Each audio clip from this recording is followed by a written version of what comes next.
go. Plugged in while it's charging.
if I plug the battery in while the GoPro is running and have the charge cord plugged in, the GoPro takes a crap. So while I'm live streaming, the cord's plugged in and I got the battery unplugged. And that's the only way it'll stay on. Somehow that thing got pushed in just enough to mess it up. I think I will just pull it completely out of there. At least out of there enough where it can go in.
Some of the bugs out of this live streaming.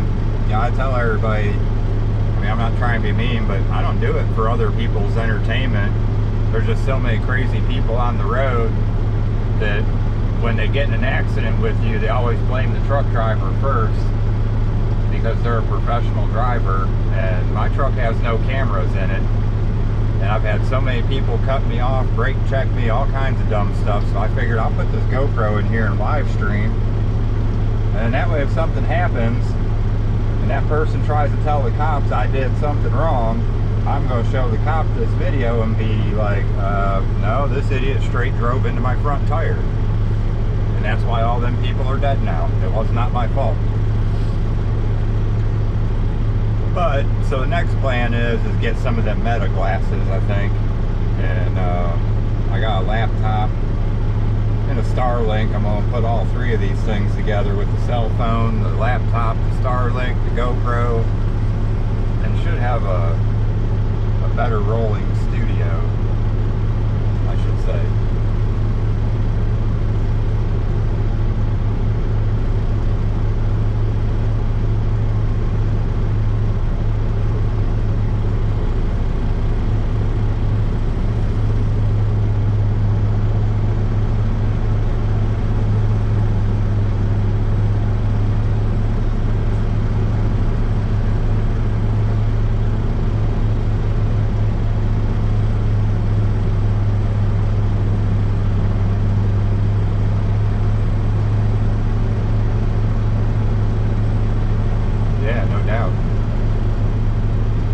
Almost like in this day and age in this world, like you almost have to be like that, like have some kind of a trail to prove your innocence, because I mean I've seen a lot of people get blamed for stuff they didn't do, especially in the truck driving world. You know damn well because some little car came up and cut them off, and you know that's what started it. Now mind you, there's plenty of them foreign truck drivers out here that just take a nap while they're driving and plow through 30 cars and kill a bunch of people, but I'm not talking about them. I'm talking about, you know, normal people, normal good truck drivers, drive a truck their whole life, and then one idiot comes out there, brake checks them, takes out his steer tire or something. Next thing you know, that truck's out of control, and once that happens, there's not much you can do. You know, you can grab your trailer brake and hope that straightens everything up, but you're still screwed once you lose a steer tire.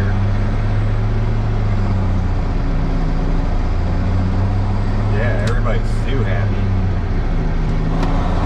And now they can't even talk, you know, everybody's got feelings now. You can't even say stuff or they'll call it a hate crime.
Like you're awake and then there's woke.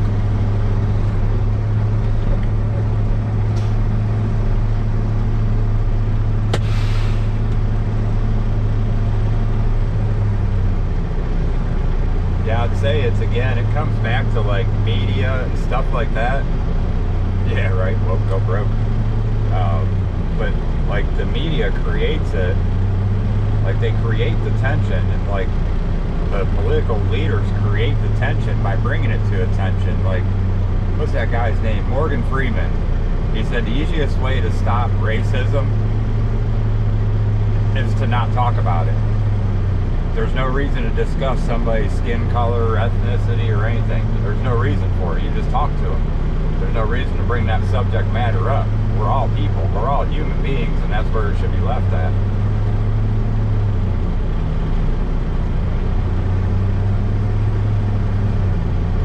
My younger days, I used to tell everybody, because you know I lived on the east side of Cleveland. It was all black, and I'm a white guy, and it was like I had to tell them guys, like, you know, first of all, and this is the old days, I'd tell them, like, it's not that, you know, it has anything to do with your color. I just hate everybody until you give me a reason to like you. And as time went on, I changed my whole outlook and said, you know what? I think I love everybody until you give me a reason not to.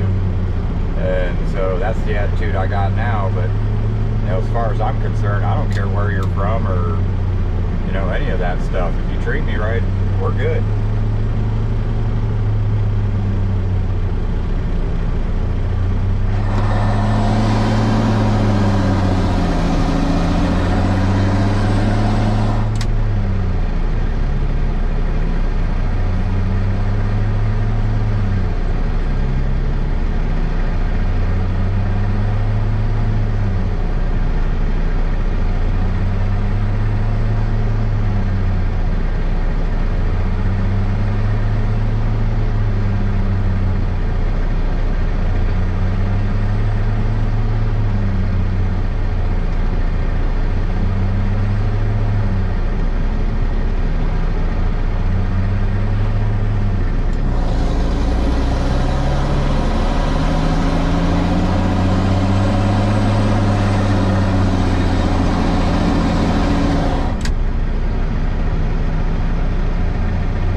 yeah, one of the other things, like, I was a maintenance guy for quite a few years for this pretty big company all across the country. And I worked on the east side of Cleveland, and everything this company owned was all affordable housing. So basically free houses for poor people. So anyhow, like, I worked in East Cleveland, had to carry a gun. I'd get shot at. I'd have 5, 6 dudes come up on me, try to beat my ass, all kinds of stuff on the regular. And I ended up transferring down to mid-Ohio, where the area where I'm at now. And East Cleveland is all black back at that time, and where I transferred to is pretty well all white folks. And I was working affordable housing in a place out there, and everybody up north kept calling me like, oh, I bet you like it down there, there ain't no blacks and blah, blah, blah, blah, blah. And I'm like, look, man, race and location means nothing. Affordable housing's a problem. You give people stuff for free, they have no morals, they have no will to work, they have no will to do anything. If everything's a handout, they're just going to act stupid and treat it like crap and treat people like crap. So I tell everybody, I don't think race has anything to do with a lot of these problems, but if you can't go to work for yourself to provide for yourself, you're not a true human. A human being, even in old times, before all this technology, you had to build yourself a house. You had to fence in your property. You had to go shoot and kill your animals. And if you wanted something nice, you had to do something to get it. You don't just sit there and get a check off the people that are all working to pay for you. Like, that's not how it works.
Thing I told people living in East Cleveland, a lot of these guys were raised to think that it's cool to sell drugs, drive a Cadillac, live in a shitty neighborhood, and shoot at all your neighbors. And it's like, so these kids grow up thinking that's the way to live, like that's the life to have, like that's cool, that's awesome. That's wrong. So yeah, I do agree with you. The background has a lot to do with it.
I didn't learn either. I'm following my dad's footsteps, and he died at 62,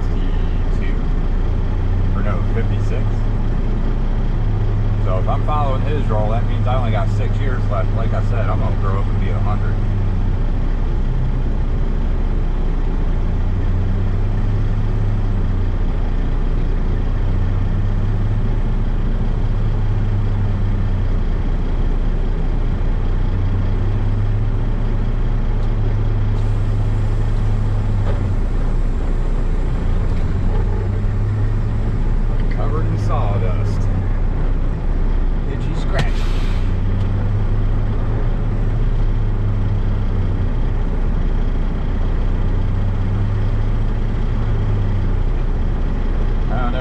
Much money saved up either.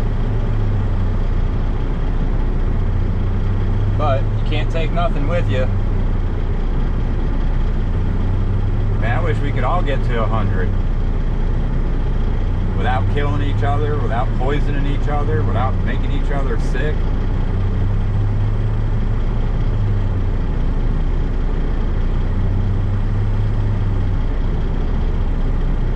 I say a prayer every day sometimes before I get in this truck, sometimes as soon as I get in my Jeep to go to work, or my truck to go to work. But I pray to have safety and help everybody make good decisions around me, and to help me make good decisions. And that helps it out too.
Sorry guys, I'm doing what they call a live load right now. They are physically grinding trees into the back of my truck as mulch. So I gotta keep pulling up a couple feet as the truck fills up. Keep scooting forward, scooting forward. Hey, Choctaw, no, you didn't miss anything other than a great conversation.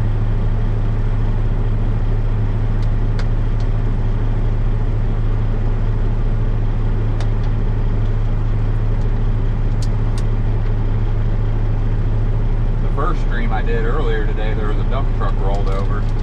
Outside of that, it's been a pretty boring day.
That's the machine that's grinding up the trees. If I did a better job at titling these live streams, but I did one. I took the GoPro, walked around with it, and had it kind of let everybody see in the video everything that goes on around here, from starting off with a forest to a barren wasteland with nothing left. All the big machines that just grind the trees into mulch.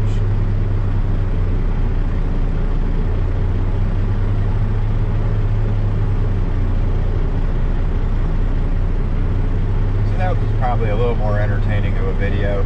That's why I'd like to have the meta glasses, because then like anything I see, y'all see. So when the stupid shit happens, you'll see it too.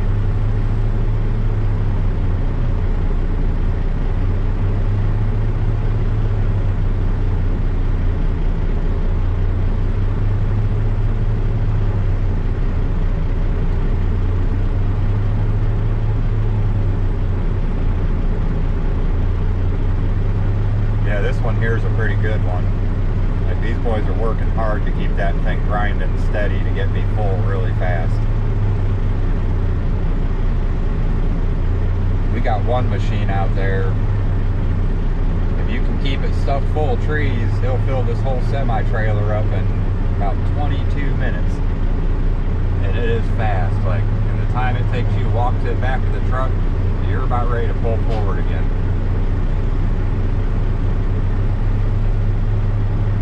Yeah, I can't wait to get a set. I'm more worried about driving that Camaro right now, so I haven't bought them yet, but as soon as that Camaro gets put back in the garage, I won't spend money on it. Well, I shouldn't say back in the garage, but backed into the corner of the garage. He'll get covered up for the winter, and I won't mess with it till next spring. Just winterize it.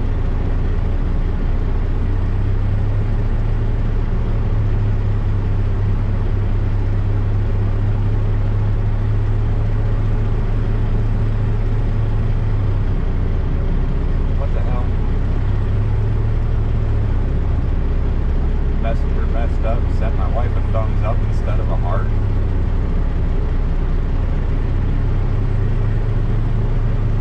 I don't know why I did that again.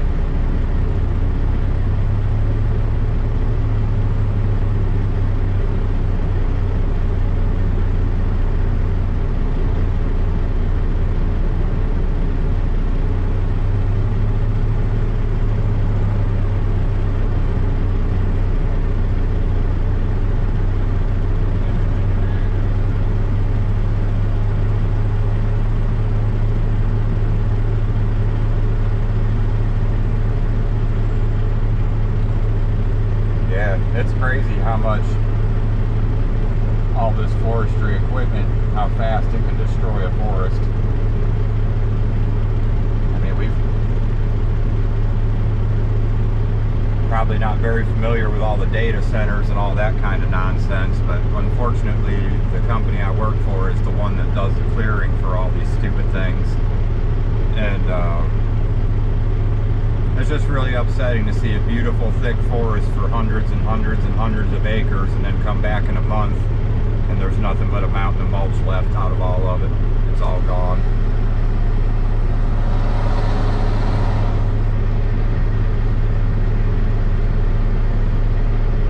Yeah, I can't stand Mustangs, but I do want to get an 88 GT just because that was one of the faster cars in the younger days that a bunch of my friends had that I could not beat with the old Camaro, so I figured I'd get one, but my wife won't let me.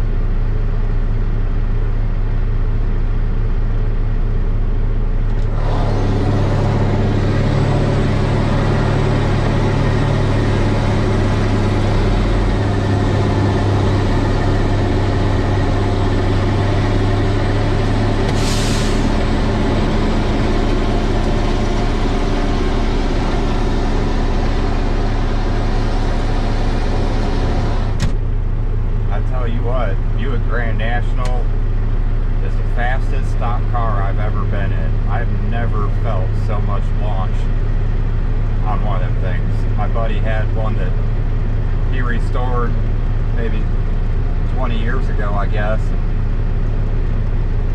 We went for a ride in that thing and it pulled so damn hard, like you felt it in your stomach. It gave you that like roller coaster feeling when it launched, and I was like, I cannot believe that this twin turbo 3.8 or 4.3 is making that much power. They're retarded. Or no, it is a 3.8, I think.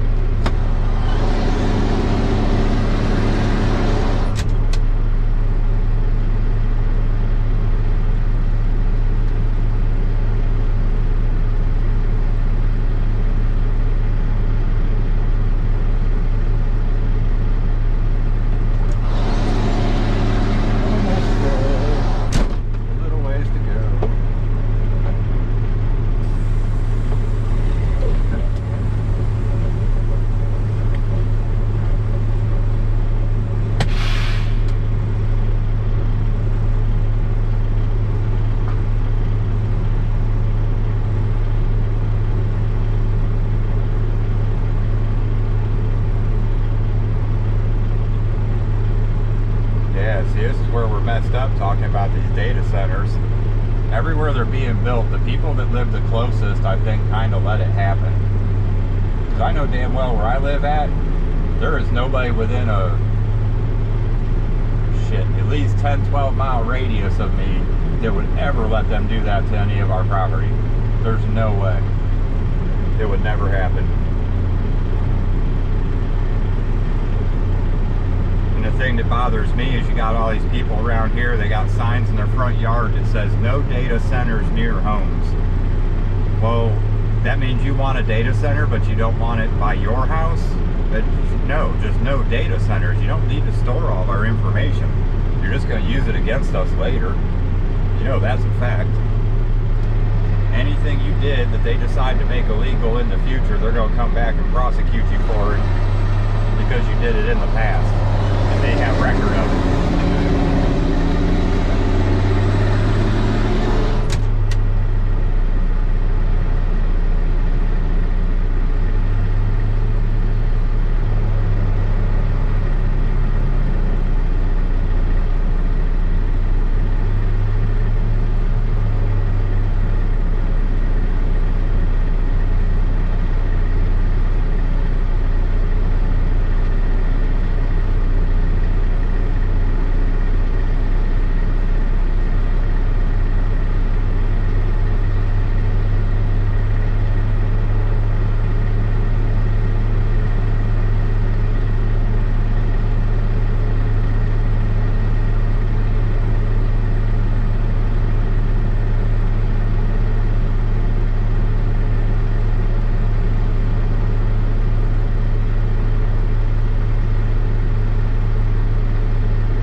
been voting against the data centers, and even in communities where they voted against them, they went ahead and built them anyways, even though the people voted.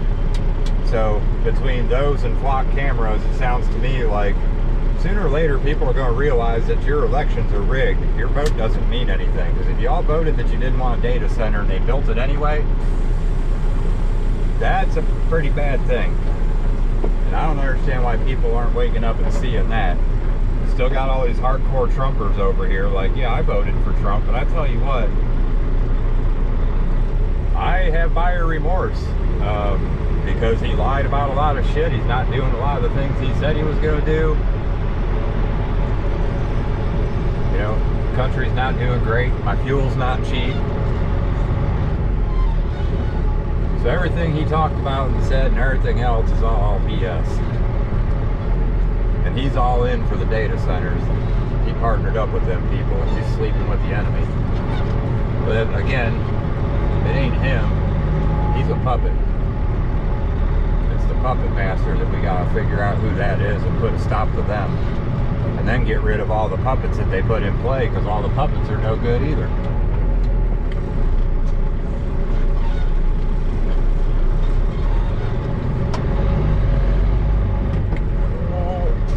Didn't make it. Didn't make it. I'm not curving my steer wires. I need those.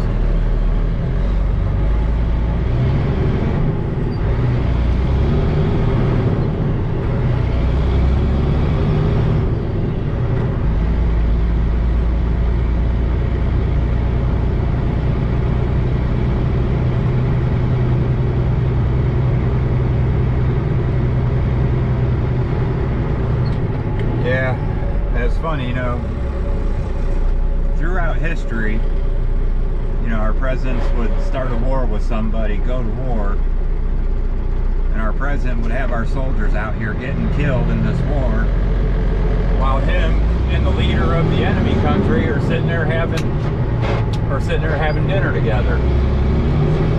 Like, that don't even make sense.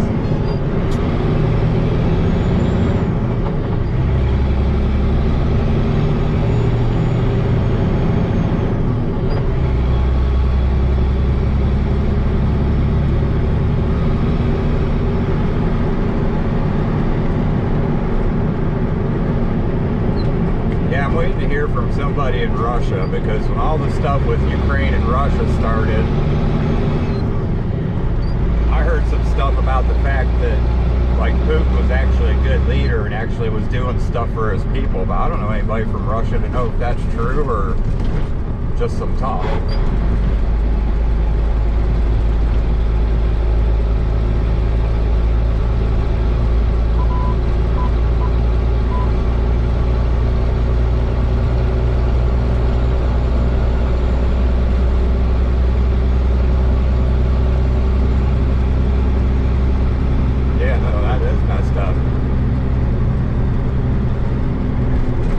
Another bad part is, like, being an American, you don't get the education of the stuff that you should know about your history.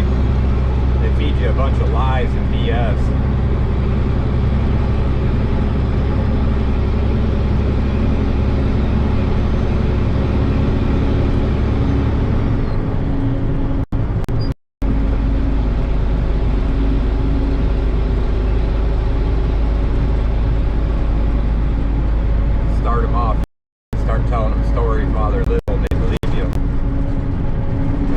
Nowadays, that it's the fact that you know, you send your kids to school on the basis of you trust that the teachers, you know, are teaching your kids the right stuff, the stuff they need to know, and your kids trusted you to send you to this school to listen to these people, and then you find out what they really teach them.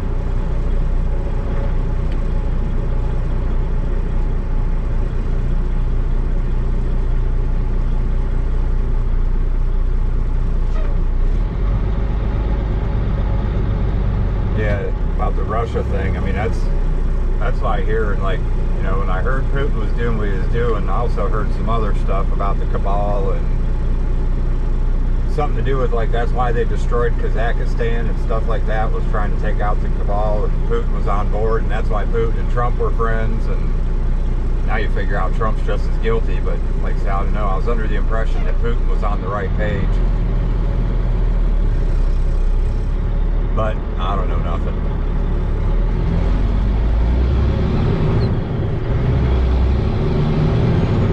What you're saying, if housing is that much better, then something right's happening, because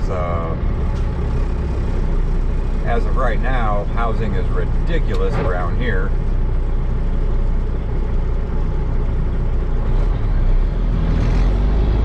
Oh boy, this is sketchy.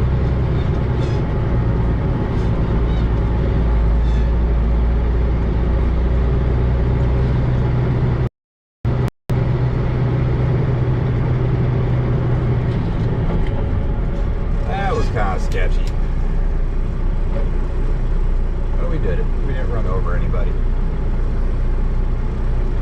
Namely that little white car up there. This place is getting so busy, crazy right now. I'm not trying to hang around. I need to get the hell back to the country, unload this stuff, and go home. Because it's Friday.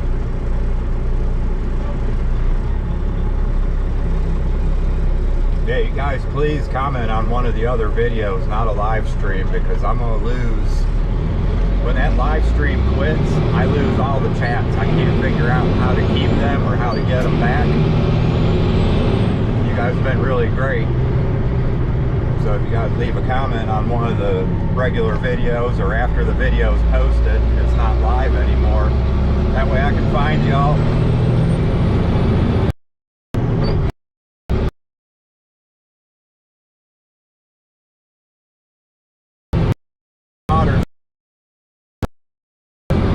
$1,400 a month. I only pay like $650 a month for an almost 3,000 square foot home.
Y'all know about Columbus.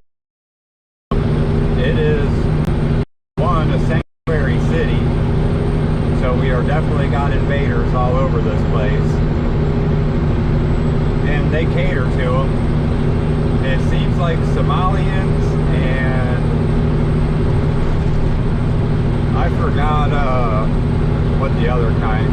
Somalians, Haitians, and something else. But I tell you what, they don't know how to drive. I've seen them driving in the shoulder and past me, and they just stayed in the shoulder and just kept driving. Like they thought that was a lane. And it's like, I don't know what you're doing over there, bud. But yeah, there's like, I mean, I don't get on the highway in the morning. I try to find back roads where I'm going, because there's always accidents left and right. And I don't want to get caught up in that hauling 80,000 pounds of truck and trailer and mulch around. If I hit somebody, they're gonna probably die. So it's like I don't want to be around that crap. If I can not highway ride at all, I would. But a lot of places around here in Columbus, you just can't get around with a semi. You gotta take one of these highways to get yourself there.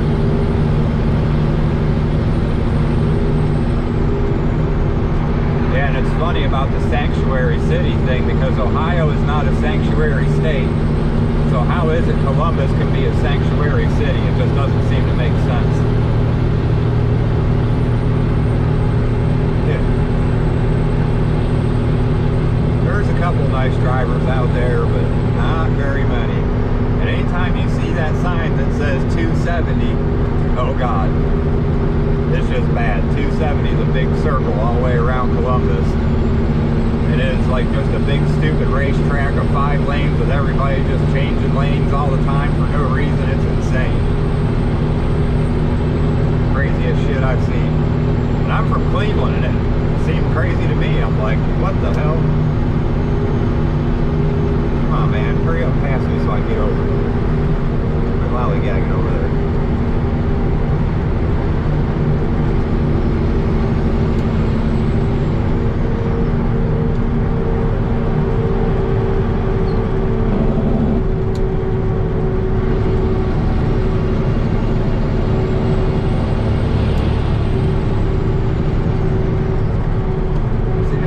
I even try to let people get on the freeway ring.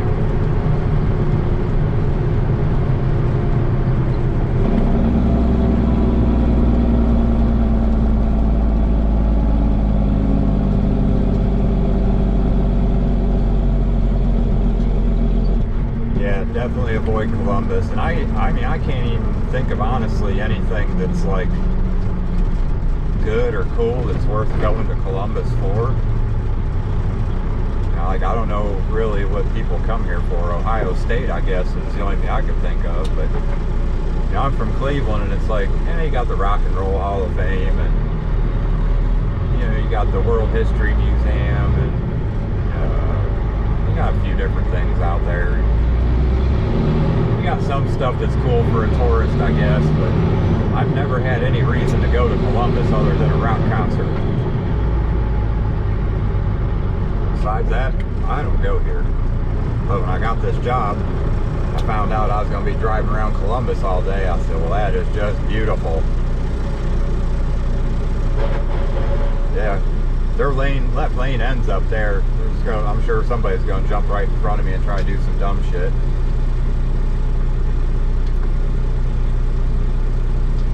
And we're leaving it. If we would have got on 270, it would have been never ending.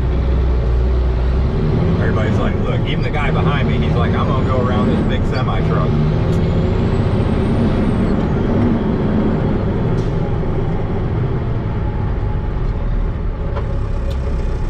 Everybody's gotta get around the semi-truck.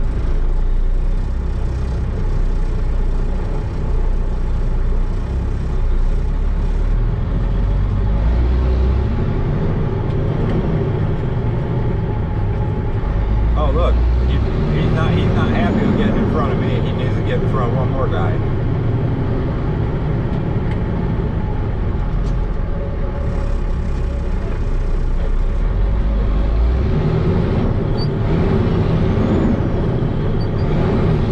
If everybody would just take turns instead of everybody trying to get in front of the semi-truck, it wouldn't be so bad. But everybody's got to get in front of the biggest, heaviest truck.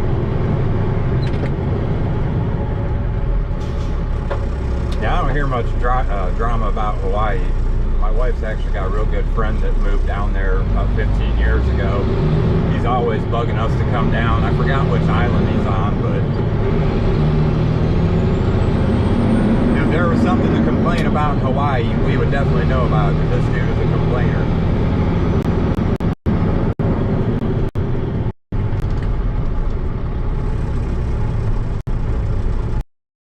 The trick is my vacation around Ohio, go or something, because there's not usually so much bad people, and it's quiet.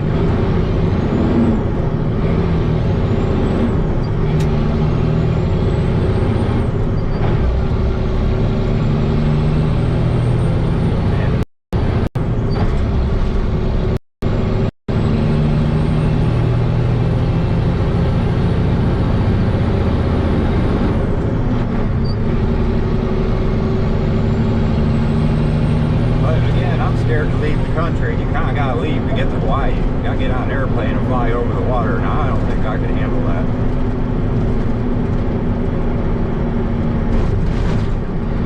Yeah, Alaska. That place used to be awesome, but when they were doing the homesteading thing, so many people did it, it caused all kinds of problems up there. I was actually going to move there right before we bought my house. Me and the wife agreed we were going to go ahead and head up there. Once we got our big fat tax return, head up there in the spring and try to be locked down by winter time. But we changed our mind.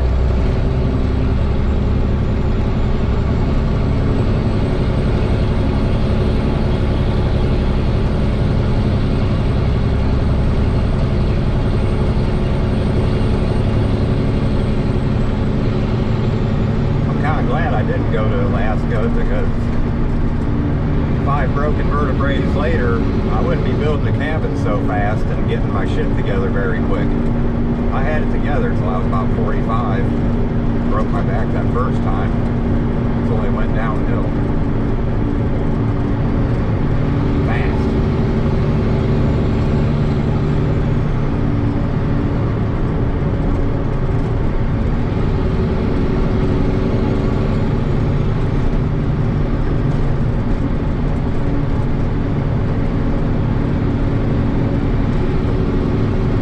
I guess you just can't get away from that stuff. Doesn't matter where you go. I'm trying to figure out is how is one country able to pollute the rest of the world so quickly? Like, where did all them people come from? Does nobody live in that country anymore, or what?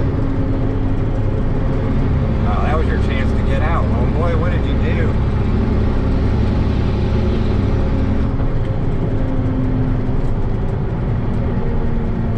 And he's still sitting there.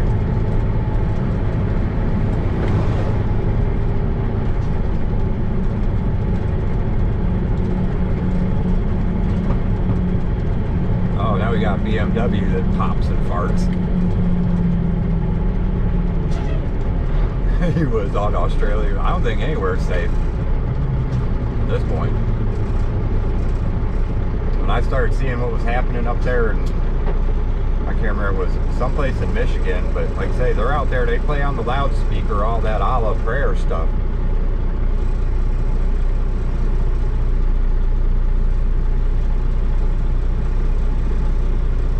Yeah, faking they had a driver's license too to drive a semi-truck.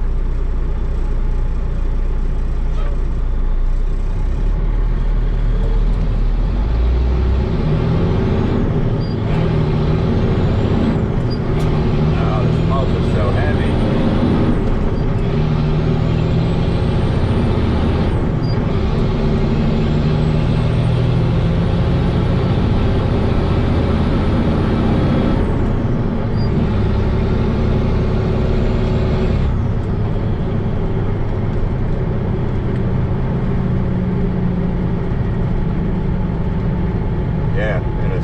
Cereal box grill. I got mine 15 years ago. One of the guys that went to school I went through didn't even have a green card or a visa or a social security card, didn't speak English, and some guys actually sat there and taught him enough English so he could pass his pre-trip. And then when I was at the license bureau getting my license, having to show my identification and all that other stuff, this dude showed him a piece of notebook paper and somehow left out of there with a CDL. So they didn't even verify who he is, because if you're illegal or immigrating or whatever, you get all these special benefits that we don't get.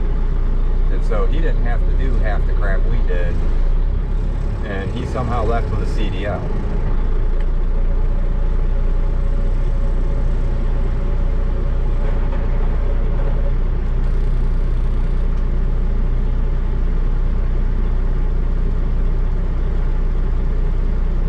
All I gotta say is I'm glad I don't drive over the road anymore. But I still don't want a bunch of foreigners taking our over-the-road jobs just because none of us want to drive over the road. They're the reason over the road's ruined for the most part. Thrown out of every parking lot and everything because of the stupid shit they do.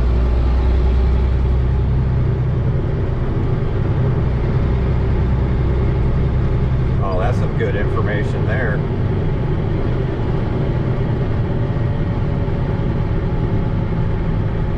Is that some real shit? Amazon like sponsors them? Like, if that's the case, I feel really bad because my wife buys a lot of shit on Amazon.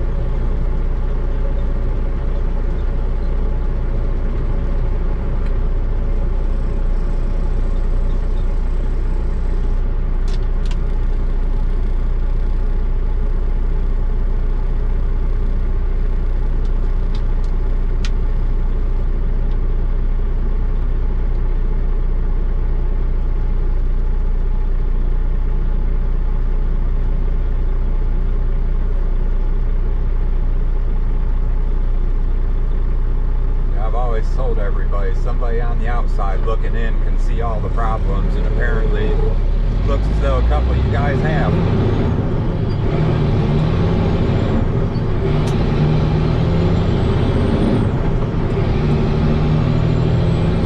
Man, that's just crazy. Hey, look, open road in front of me. Yay! I just gotta get through this light. Oh yeah. Everybody else can wait.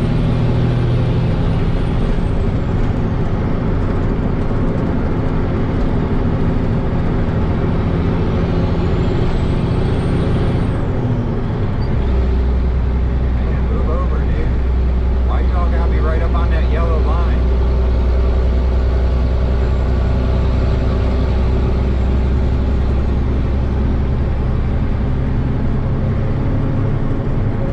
Well, I'm glad I don't have to come back this way because that's going to take a long time.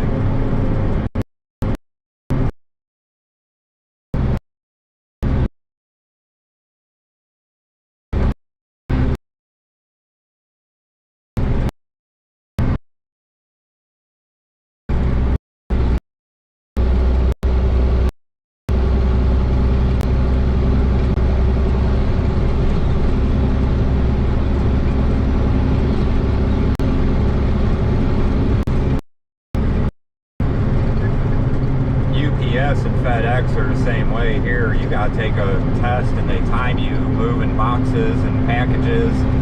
And if you don't do it fast enough, they won't even hire you.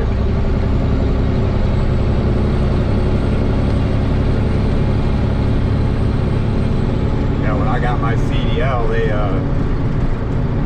they basically told us the most dangerous thing out there was, you know, your Amazon drivers, your UPS drivers, your FedEx drivers, because they do press such unrealistic quotas on them guys that, you know, they do stupid stuff like pull out in front of people because they just got to hurry because they don't have enough time. If they don't get their quota so many times in a row, they're going to lose their job. So they drive more and more crazy and, you know, do that stuff where they run to the door and chuck your package at the door just to hurry up and get it gone and make their quota.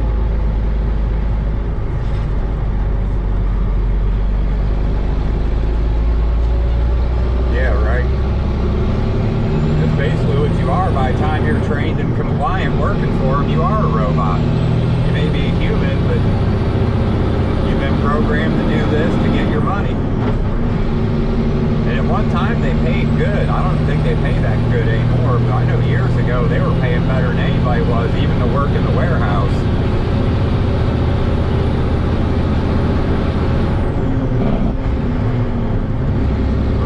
Find it, grind it.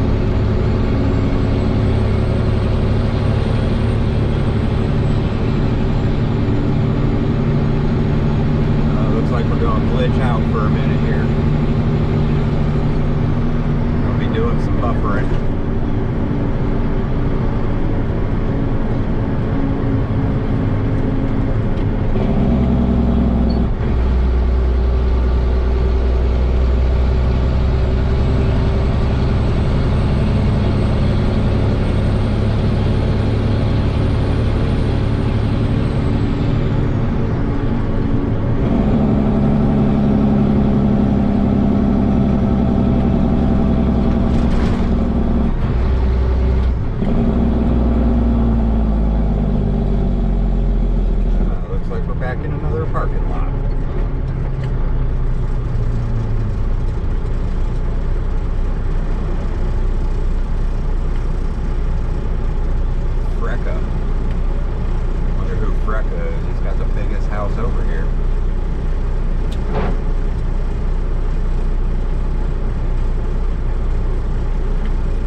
Against Flock is one good thing. Getting rid of the data centers would be another good one, because if we don't get them two things solved real quick, it's going to be Terminator real soon.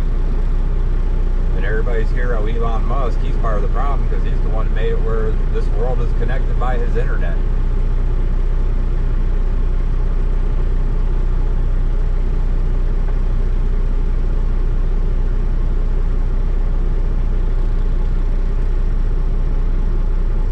know it's not impossible. Joey can do it. So you should be able to too.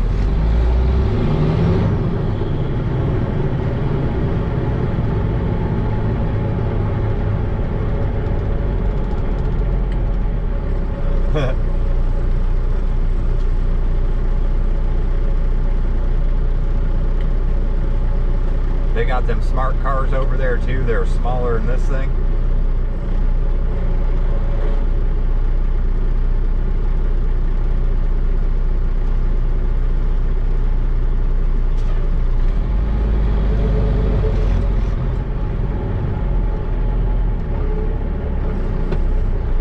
Actually, now I think about it, I think my uncle drives one of those.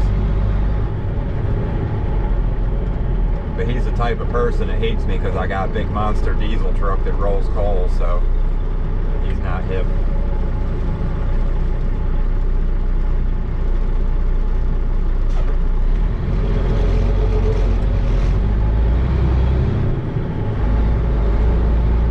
I seen a guy at Taco Bell the other day. He had a Honda CR-V just like my wife's, but the steering wheel was on the wrong side. And he didn't know much about it. I asked him if he imported it. He didn't really know anything. He said he imagined the previous guy did, because I don't know where in America you could buy a Honda with a steering wheel on the right side. Everything was backwards in it. It was crazy.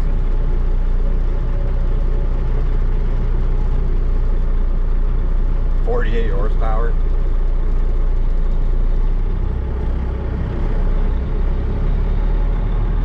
Heck, my 1989 Honda CR250 dirt bike's got more horsepower than that.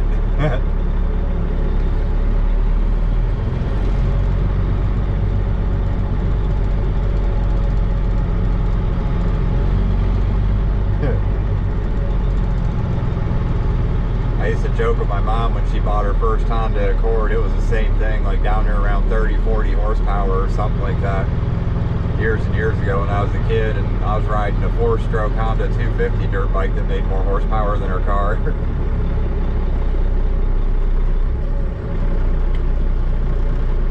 But she didn't care. She also had a Z28, so she didn't have to worry about driving a Honda. Honda was a cheap way to get around.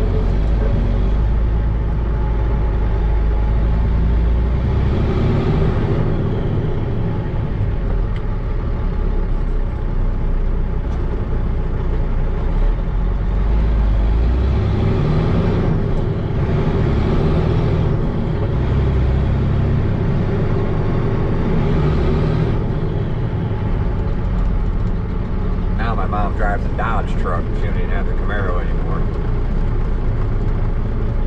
She got one of them fancy Hemi Dodge trucks a few years back.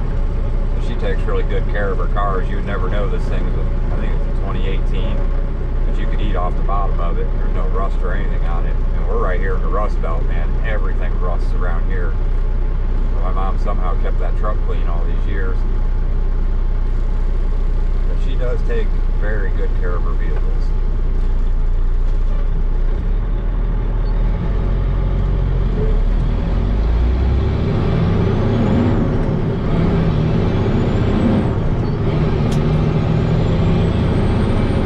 Oh man, look good, there's people in front of me. Nobody will be mad that they didn't make it to the light yet.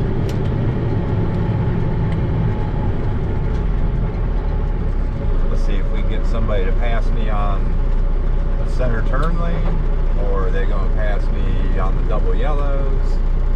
Let's see what happens here this time. Or they're going to cut me off when that lane merges.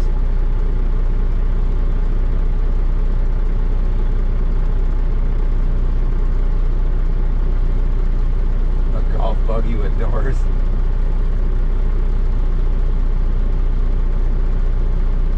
Heck, only $50 to charge. It definitely ain't around my neighborhood. I pay $800 a month just in electricity.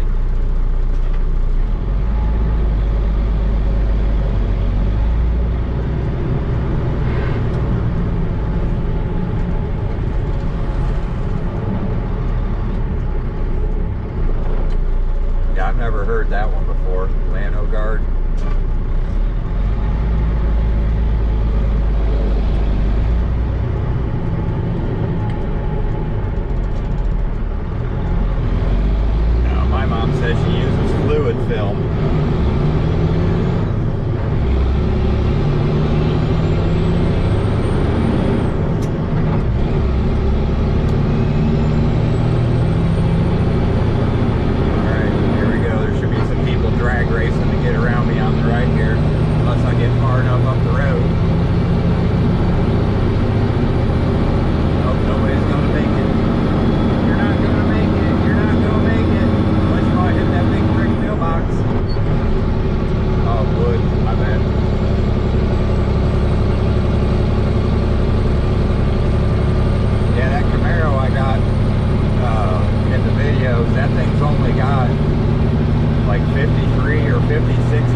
zero rust on that car. I have never seen a 79 Camaro that clean. Not even when I was a little kid in the 90s buying them cars, they were never that clean. Never, ever, ever. I do not know how I was blessed to get that car.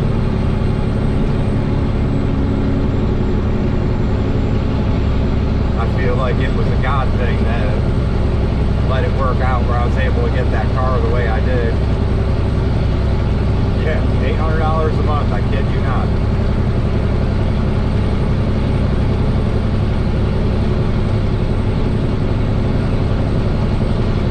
Yeah, that's the joke I tell every day. I pay more for electric than you pay for your house. I pay more for my electric than I pay for my own house.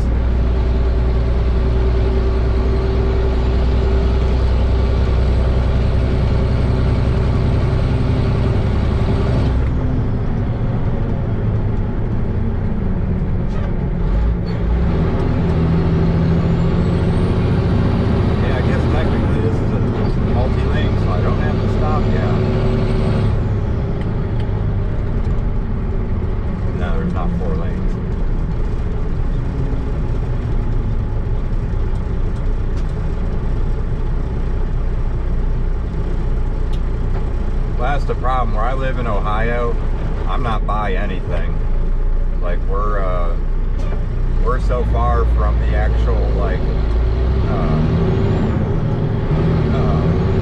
the actual why can I not think of? We're not near any power plants, but you know, like their big distribution areas. We're so far away from that most of my bill is all transmission fees.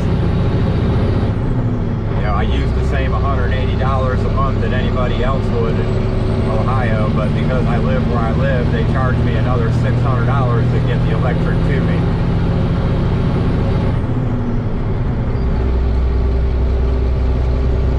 Yeah, I've only had that Camaro 3 years. It's been sitting in a warehouse for like 20 years, I guess, before I got it.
Getting rid of it.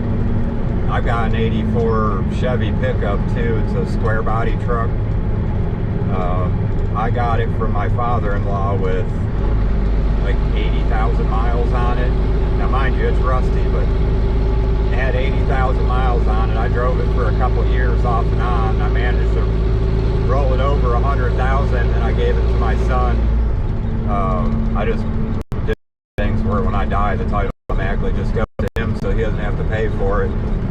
But we're restoring it now because it was father-in-law's truck and he passed away way too early, way too young. So we're gonna fix that truck up and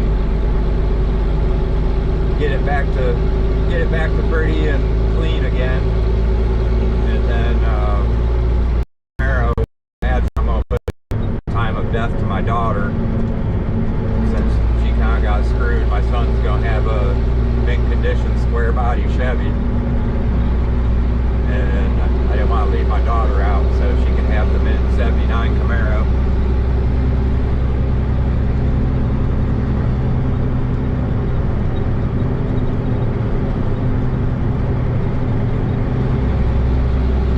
Yeah, but realistically, I did not physically pay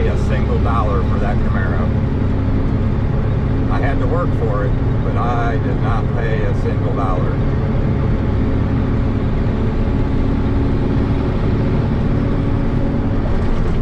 That's why I think it was powered by God. I don't know why. I don't know why God would want me to have that car, but maybe the fact that it was sitting somewhere in a warehouse, never to be driven again. He figured it needed a new home at my house where somebody'd love it, let the world see it. You don't see a lot of them cars driving around on the road anymore. You know, you see Chevelles, you see all these other cars riding around, but man, 79 Camaros, you don't ever see one as nice as that. But yeah, I did some work for a guy. He didn't want to pay cash money for a job. He wanted to trade labor. He said he'd give me this car if I did this work. So I did the work with a broken back. It took me about a month. And I ended up with the car, thank goodness.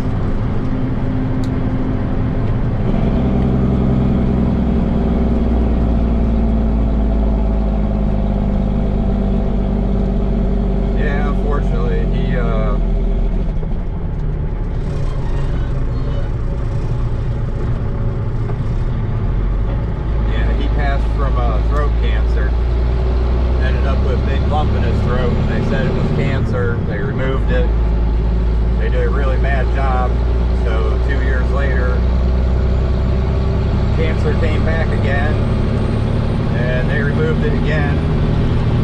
They said they nailed it that time, and he said he wasn't going to go back to the doctor, and he stayed away from the doctor for 5 years with no problems. And then he got really sick one little bit, and he decided to go to the doctor, and they told him he had 4 stage he was going. And that was pretty well all he wrote. He was only around for a couple months after that. Which it is what it is. It sucked he had to go so soon. And before she, God, I mean, she has nobody left in her family. I've got a real small family, and they're all still here right now. But my wife, she's lost a mom. Dad died. Sure enough, Mom died pretty quick after that. But yeah, all her family's pretty well dead. I think she's down to a couple sisters, a sister, a couple stepsisters,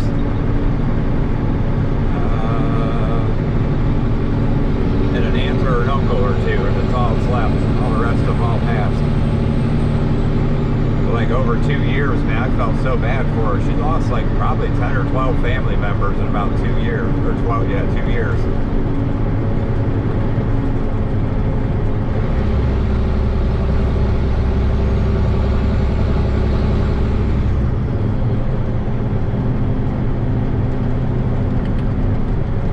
She's a little different than me. She's really close with her family.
So excited that he wasn't going to mess with the doctors anymore, because I know everybody I know that had cancer and let the doctors deal with it, they're all dead today. None of them made it more than some 5 to 10 years. Seems like 10 years is the longest yet. But they got diagnosed with cancer and immediately were like, nope, we're done. I'm done. I'm leaving. They didn't go back to the doctor. They started eating better, changed some of their bad habits, and quite a few of them are still here today just fine.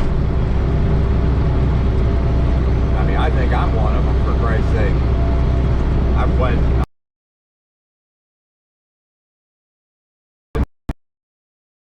I told them no way, and that was I had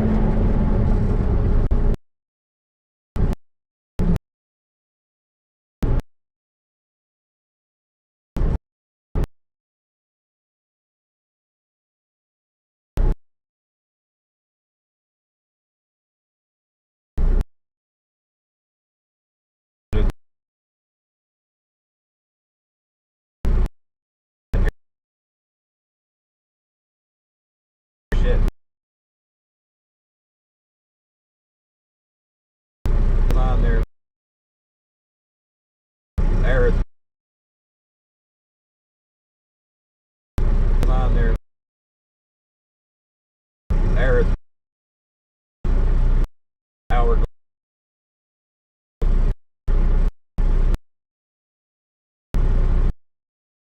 quit. I'm gonna lose this stream now. I am really dead spot.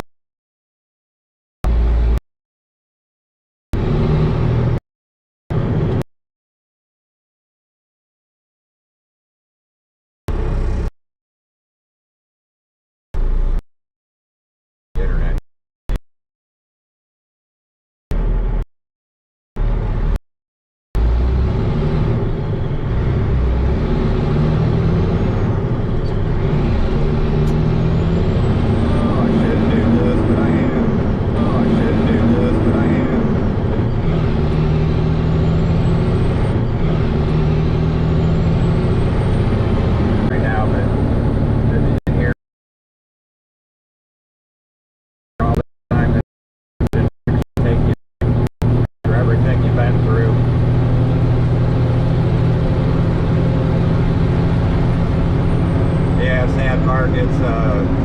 We're out in the country now. We're a little ways away from Columbus now. We're not in the city anymore. My phone's saying I got full signal again, so we should be alright to the compost farm. On the way back to the shop, I know I'll probably lose it on the one road.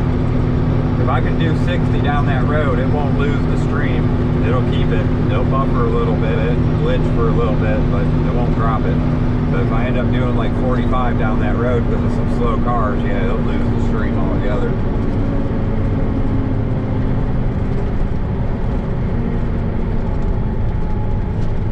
Party time. So it looks like I'm going, bud.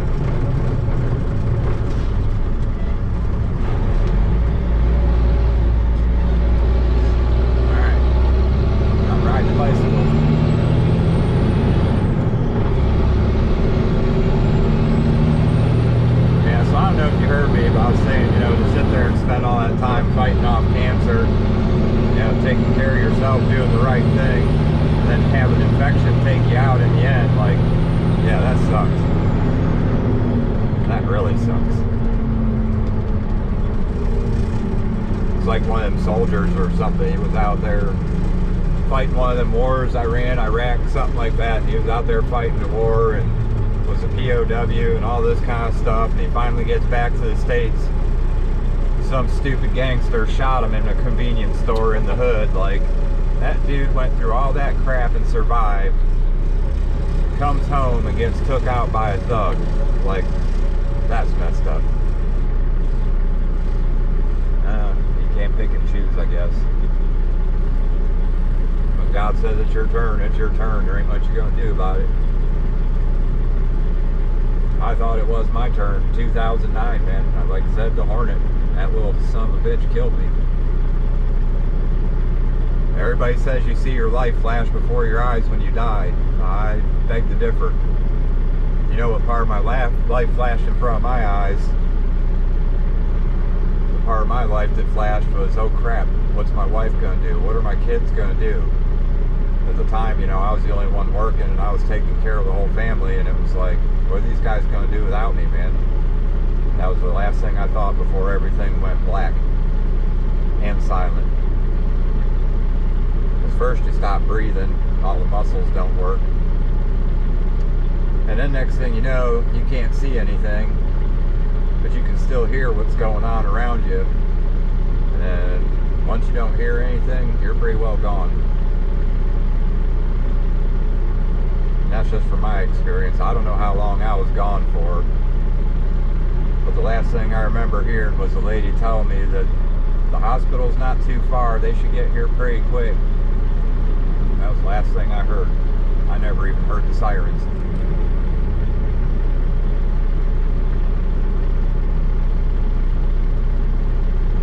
Scared the hell out of everybody though. Everybody thought I was a goner.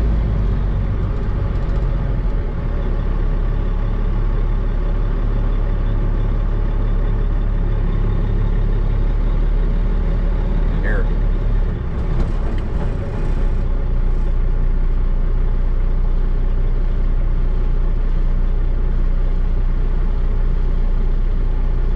That could be. I mean, I know I got sent back. I didn't get to witness the activity thereof, but I'm glad you came back.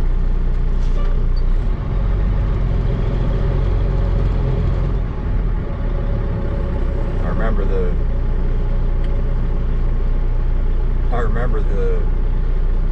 paramedic or whatever, at some point he looks at me and he said, "Hey, people with no blood pressure shouldn't be talking." He's like, "You need to relax." I was like, what is that supposed to mean? Well, it's because your heart ain't beating, bud. Like, oh crap. Brought me back to life, but the heart didn't come back right away. It took a minute for that sucker to get restarted, I guess, but I don't remember that part. And the only person that was there to see it, I can't find them today, because I still don't know what happened. I woke up in the hospital, and a day or so later, wife was freaking out, family was freaking out. Man, what's going on with these airplanes? There were a bunch of them just flying by.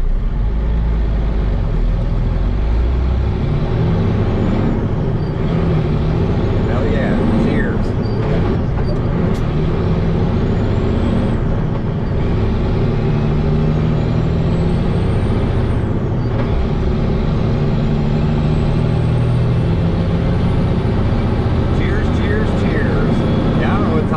There, but I'm hoping to go home and work on the car when I get home. I've been considering live streaming working on the Camaro. I figure it's kind of entertaining, man. There's always some dumb shit happening around my house. Either some idiots on dirt bikes or doing burnouts or drinking and partying, whatever. So I thought about doing a live stream just because sometimes some of these drunks come to my house and hang out and the shit gets interesting. Oh, you're good, bub. You don't have to crawl down the hill. I'll get around you.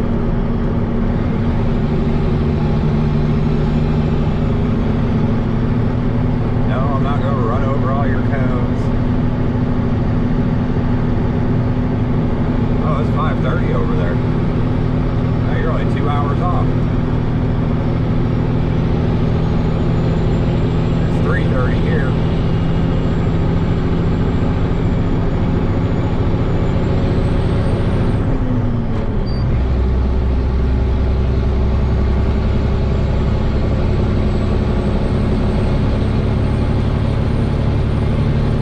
Yeah, I used to be a friendly drunk until I was too drunk, then I'd go crazy, so I just don't drink like that anymore. Now I'm a friendly drunk. I'm also the drunk babysitter because everybody else gets fucking retarded and I'm the only one that has my fucking head together and I gotta take care of everybody. It sucks.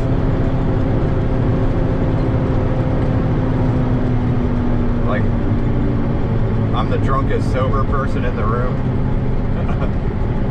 Or am I the sober drunkest person in the room? I don't know. Oh, my bad. That's 3 hours. Oh shit, that's 5 hours. It looked like a 3 with the glare on the screen there. I got back window in this semi truck, so the light's shining in there, reflecting on my screen funny.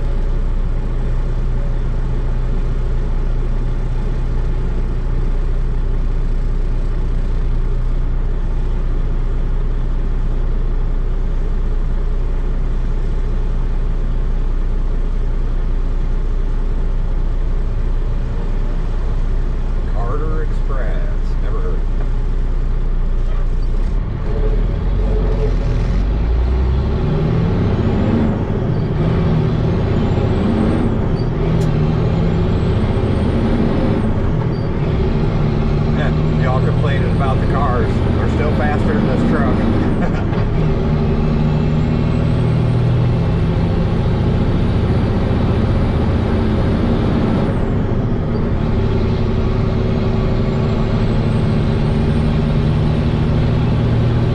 Yeah, that's what I've heard too. Y'all got the good beer over there.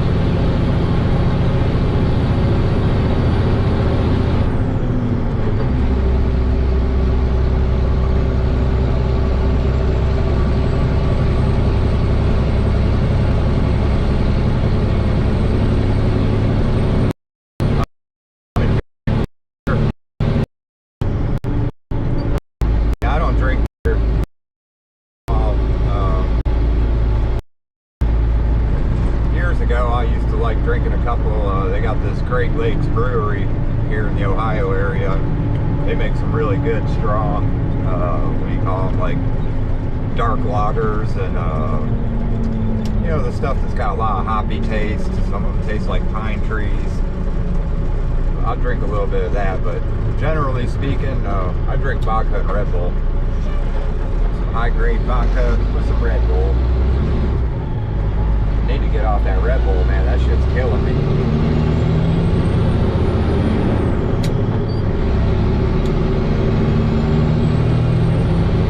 Yeah, but vodka and Red Bull is like jet fuel. All that fucking Red Bull, caffeine and energy with a little bit of alcohol. That's why I used to fight with people all the time. I'd just be so fired up on that shit. But I'm old and tired now. I don't feel like fighting with nobody.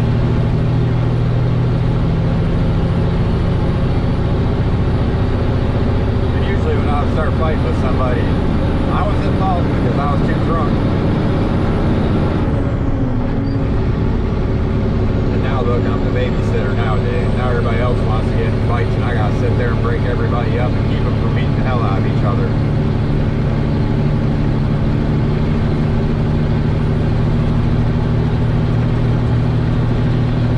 Hey, you wouldn't believe it. Like, people started dying drinking the vodka and Red Bull. And knock on wood, I've been drinking that shit for 24 years now. And I used to drink a lot of it in the old days. Like, I'd go to the bar with me and my wife split bed. I'd go to the bar. Nowadays, it's like maybe 2 a night, 3 on the weekend.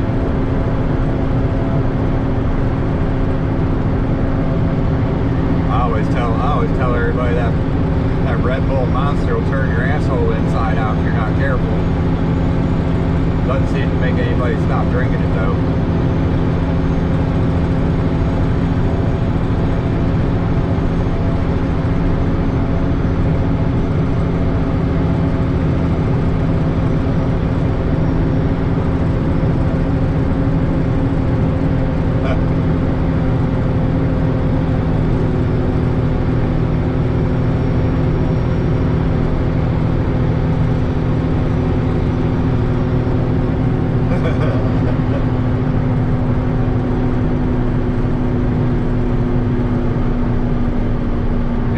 I do now, like, because I'm driving a truck, if I get drowsy at all, I'll go ahead and open up a can of Red Bull. I carry one in the cooler. I try my damnedest not to drink it at all, though.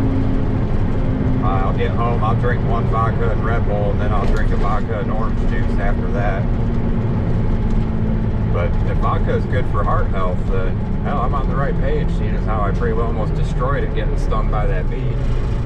Boy, you picked a beautiful place to park, LB.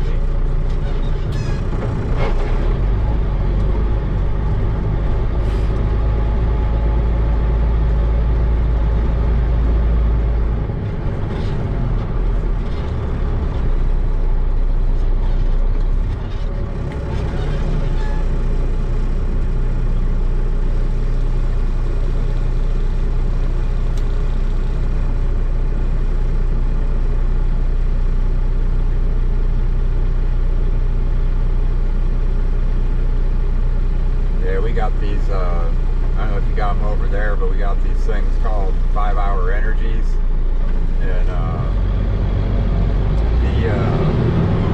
5-hour energy, when they came out with it, it never got FDA approved, so as far as I'm concerned, it's probably good for you, and that's why the FDA doesn't have any input on it.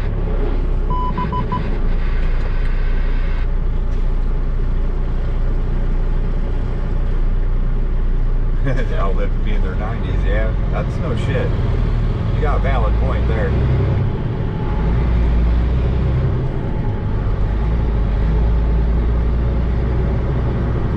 Oh, thank God. Last trip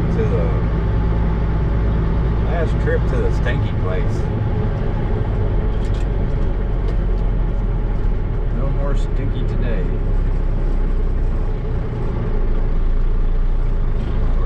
That grinder, I don't want to get in your way.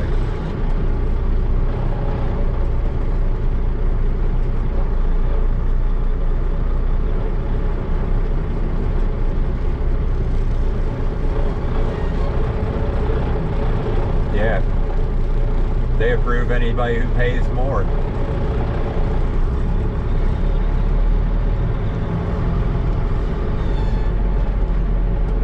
So I kind of feel like, you know, maybe not just our country, but everybody's country needs to be more like, you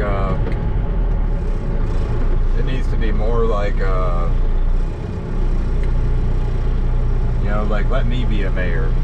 I don't need the money. I'll go to work every day like everybody else, and then I'll come home and do my mayor job. But the fact that all these people are operating on money and funding is what's making them so corrupt. Yeah, you don't want to smell a vision. It is bad over here. Can't see it very well, but on your right, you see all this dark brown mulch. They mix human poop, zoo poop from the zoo, all the leftover food from the zoo. Got a bunch of food production companies, all their waste product comes here. The medical marijuana gummies, their byproducts get dumped in here. And they put all that into a big pit, and they put our mulch in there to soak it up. And then they sit there and stir it back and forth for a day or so till it's all soaked up. And then they stack it somewhere. And then after they're done stacking it, 3 months later they move it again.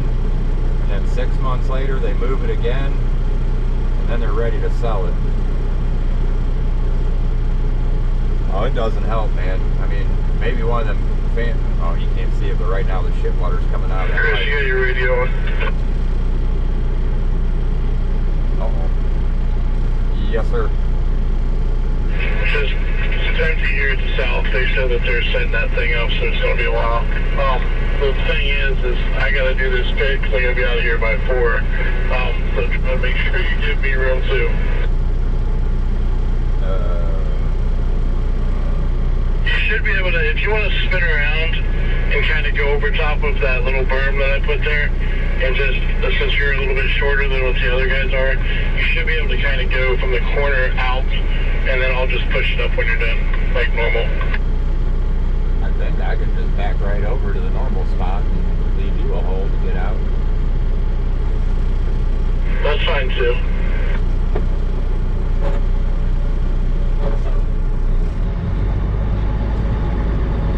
It wouldn't be so bad, but I don't have my vehicle, you know, riding with someone else since my truck's getting worked on.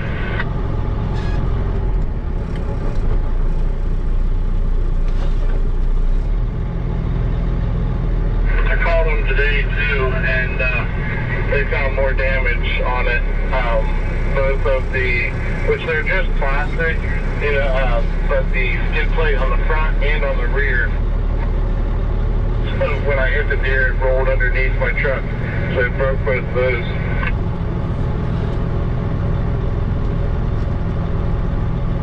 Oh, you got you a deer, huh? Yep, that's how the front end of my my truck. My bumper was gone and my grill was gone. Basically, I mean they're completely destroyed. But then all the stuff in behind them, and yeah, it was a sad day. It was square, right square front part of my hood too, my grill. Didn't even get the satisfaction of killing it. It got up, ran off.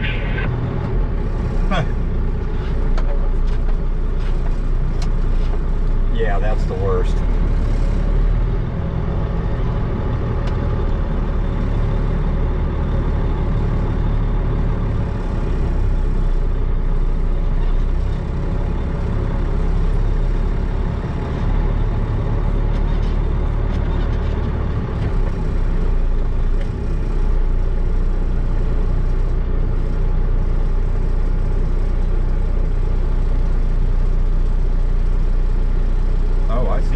I couldn't see what was going on back there in that pit, but I see what's going on now. I thought I was going to be able to drop right next to your ramp, but I see you're piled right to the ramp. So you want me to drop it on the corner right here? Or?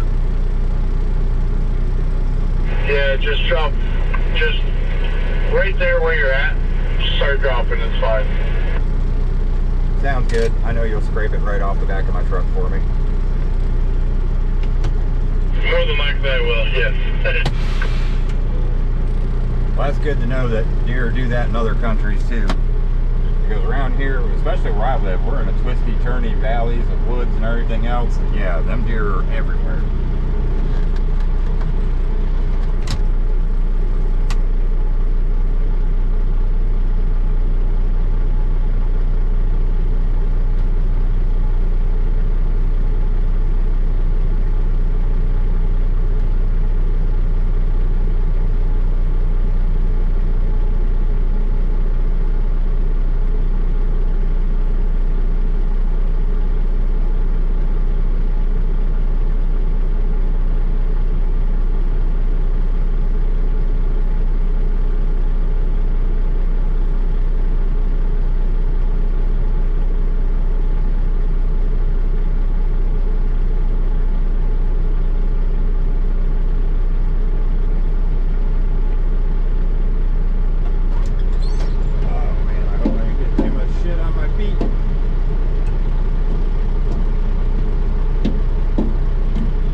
Moves from the city into my neighborhood, yeah, you're hitting a deer. I mean, that's all there is to it. You're going to. There's just so many of them running around, especially during rut too.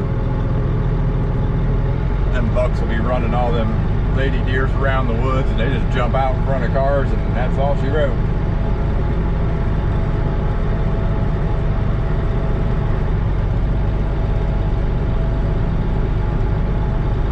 Now my diesel truck, I love that thing, man. Big F350 Super Duty.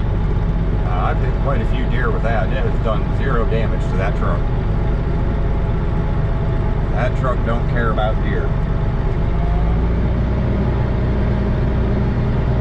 But my wife hits one. It should have been totaled, but I was just about finished paying it off, so I figured I'd fix it instead of totaling it out. But I had one, yeah, they're attracted to the headlights. I heard a lot of people say that the bright headlights make them like stupid. But I had one run out the road. I stopped like almost completely, and he turned around, ran away from me, ran up the hill, and then just came charging back down the hill and just headbutted the front of my Jeep. I'm like, what did this thing do? Like, what? I was pretty well stopped. Like, why did he do that? But it didn't mess the Jeep up, just broke some plastic on it. put a little dent in the fender that I grabbed and pulled back right back out. You can't even see it. A bunch of deer fur stuck in all the seams.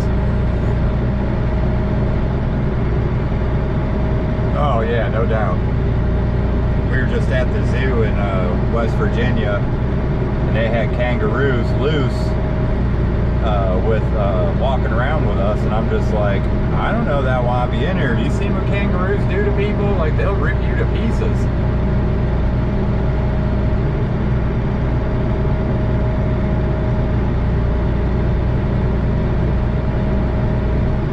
That, and I don't think I can box anymore, so I really don't want to be hanging out with no raccoons, idiot kangaroos.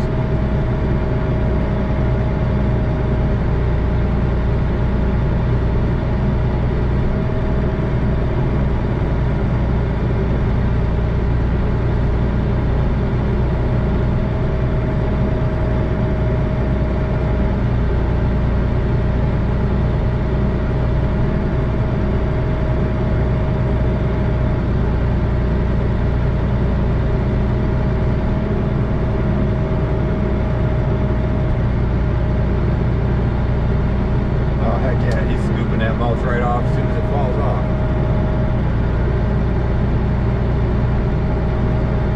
Yeah, I've seen some videos of them kangaroos, man, and I know I ain't trying to mess with none of them.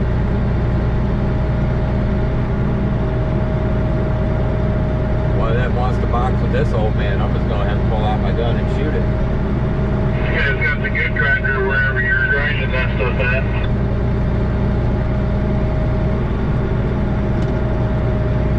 Yeah, it's that one fancy red one on tracks. We've got an old crappy grinder that grinds about the same as well.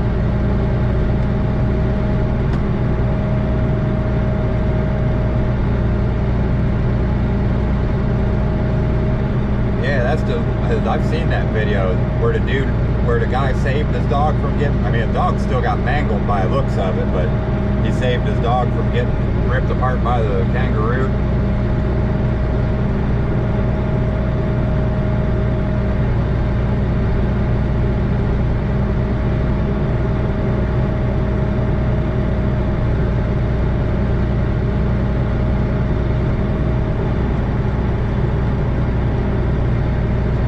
There's a lot of, they grinded maybe about a truckload or two on the site, and then we live loaded, and they mixed those grindings from the first run.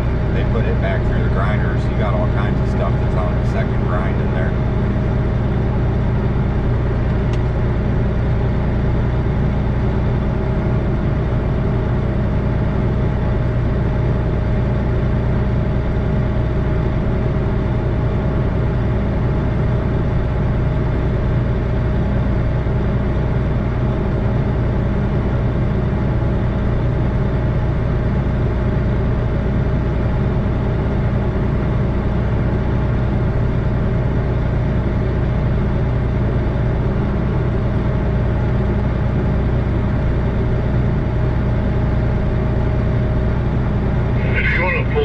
Just a little bit, it'll help because it's starting to fall down and close my gap. That's fine, good right there.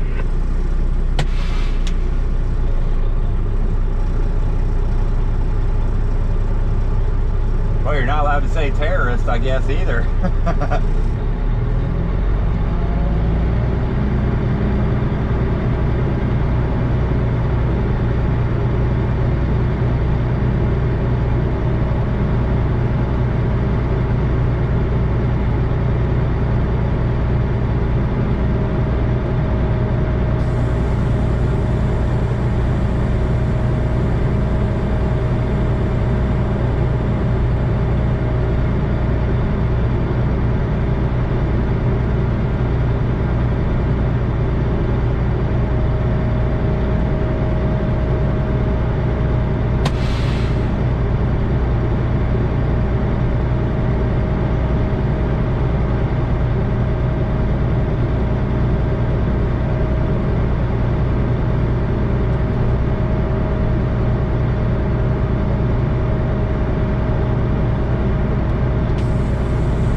thought that was my truck making all that noise.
With the roof over it is like some premium topsoil, but that's like the longest, bestest of all their composted products.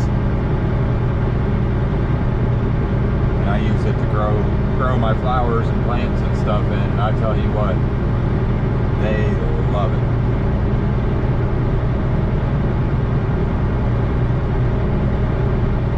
It's just so far from my house, I don't want Those to. walking floors are so interesting to watch how they work and everything. Whoever thought of a smart person. The crazy part is when you sit there and look at it, you think there's got to be some sort of complex something happening there. But when you go under there and look at it, it's like really quite simple. There's seriously just 4 hydraulic cylinders down there, and this little thing that just bumps back and forth to switch them from in to out. It's pretty crazy.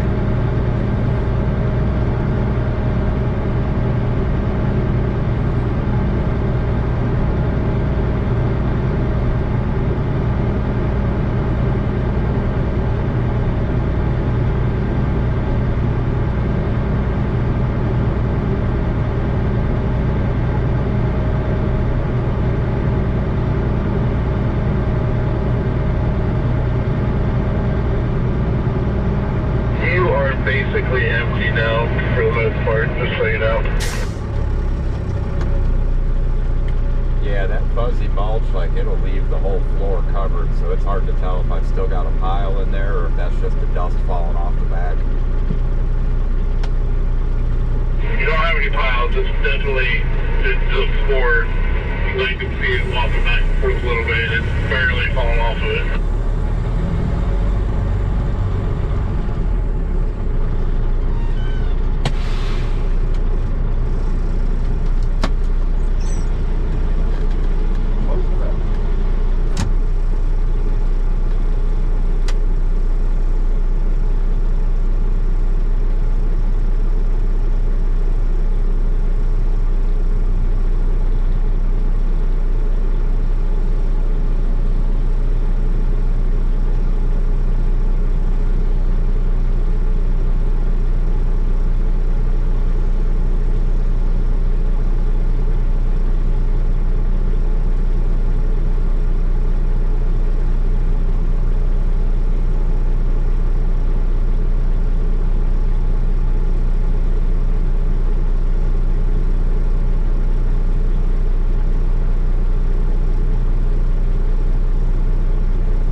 Not too bad here where we're at, like where I'm at right now.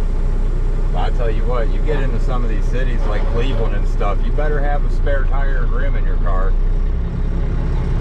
I know when we lived up there, my wife, I'd get a call at least once a month. My wife hit a chuck hole and either popped the tire or bent the rim or something. But out here, you know, mid-Ohio, away from all the big cities, that's pretty nice. Hell, we got back gravel roads that people ride Jeeps and shit on that are smoother than some of the roads in Cleveland. Probably Columbus too.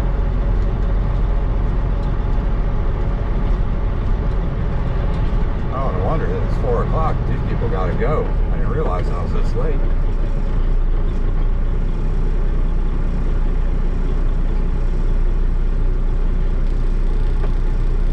Anybody in there?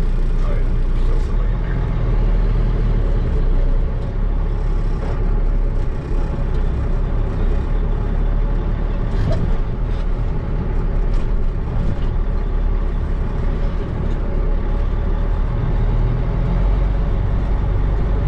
There you go, you figured it out. Call before you dig.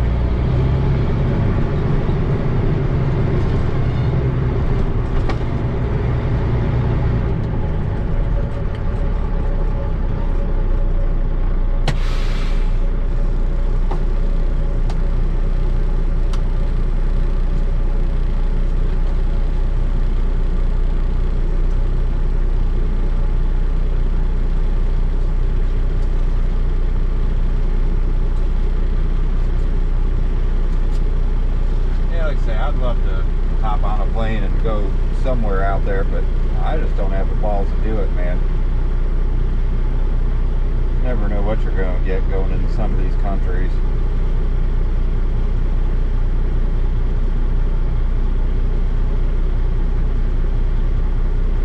You know, I was considering Germany just because, you know, I got a friend that lives there that I know would hook me up and show me the way.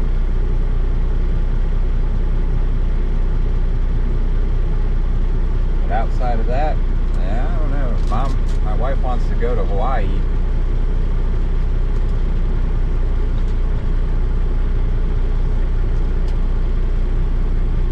Yeah, that's the bad part about potholes. Blowing your $150 alignment out.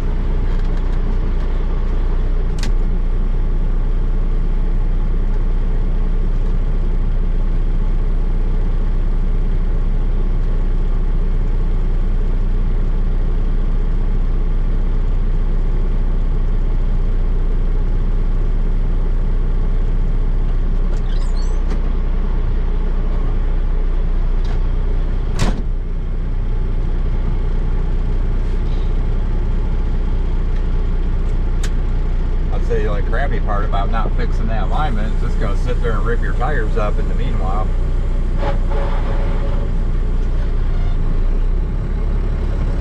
I got that problem with the big Ford truck. It'll chew up a right front tire in about 3 days. It'll keep that thing alive. But it needs so much work that I've just been putting crappy tires on the thing just to hold it over until I fix everything on it, and then I'll go get it aligned. They charge a lot of money to align these bigger trucks out here.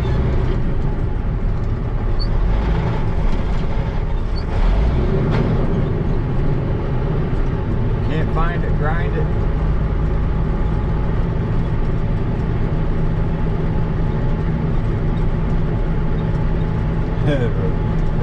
So we're back to going to Hawaii. That's the only safe place left in this world.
always say that I always opt for the Chinese tires for our dirt bike stuff too. But like, I'm gonna go buy a brand new Chevy truck for my old lady to drive, but I'm gonna lease it. I'm not gonna buy it, so that way we can beat the snot out of it for 2 years, and I'll never have to fix it. And then I'll just go get a new one in 2 years. It'll be somebody else's problem, not mine. Just like renting a car, but it costs a little bit more money. But if you buy a new car, you're still paying that monthly payment. Why not make that monthly payment and not have to deal with any headaches that the vehicle has?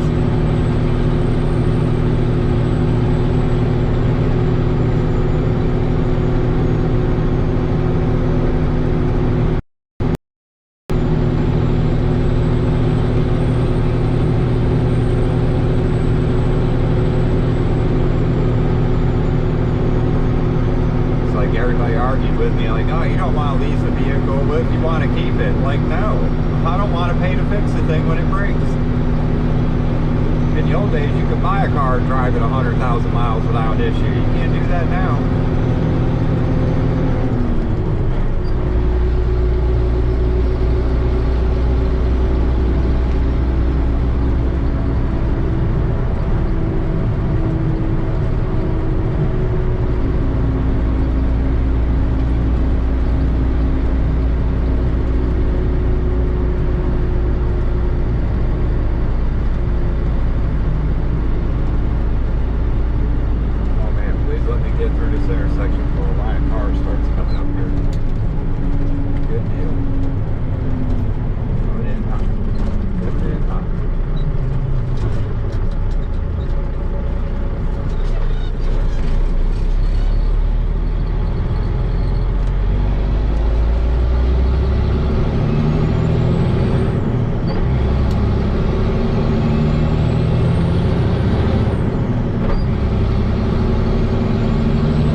Not going to be home till 6:30.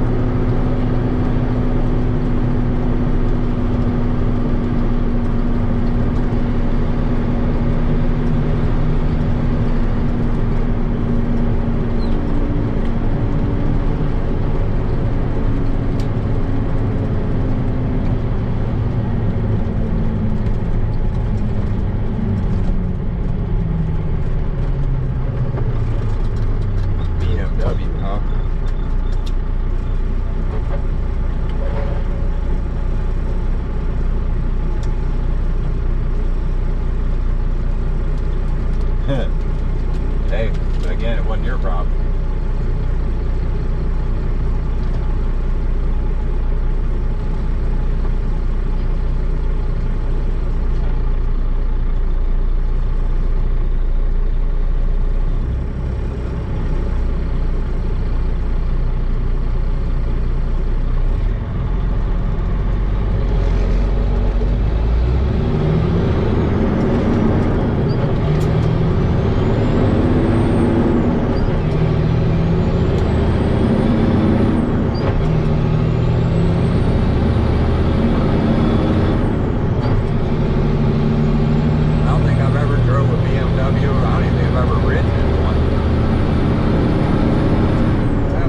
Worked at the car lot, I might have drove one once.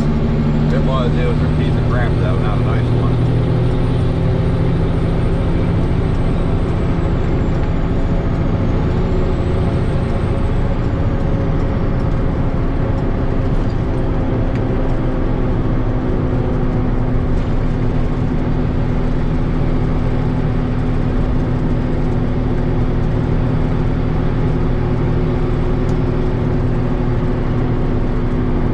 They charge to rent a car around here. I couldn't afford to rent one for a couple days.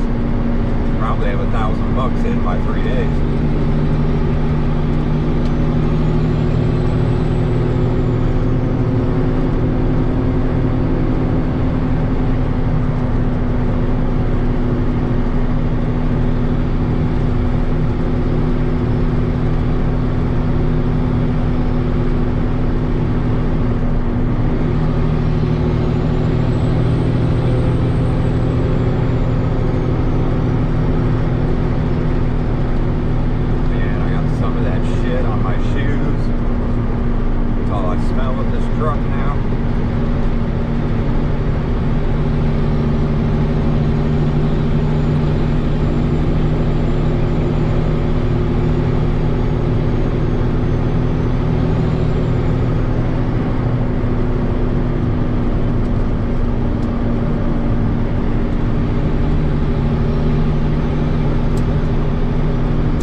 go that fast anymore. Sad part.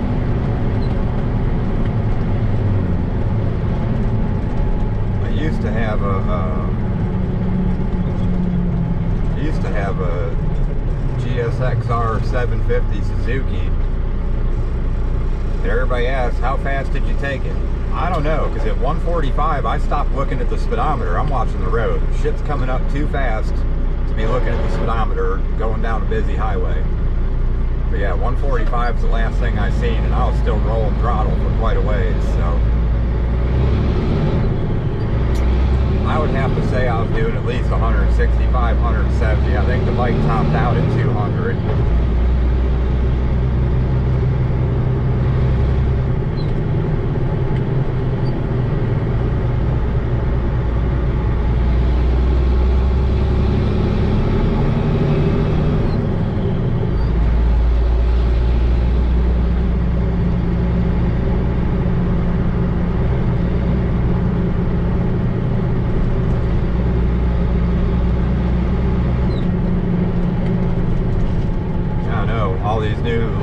Economical daily driver cars. I mean, if you don't go buy a sports car around here, you're driving some junk. They're all the fucking same. They're all fucking junk.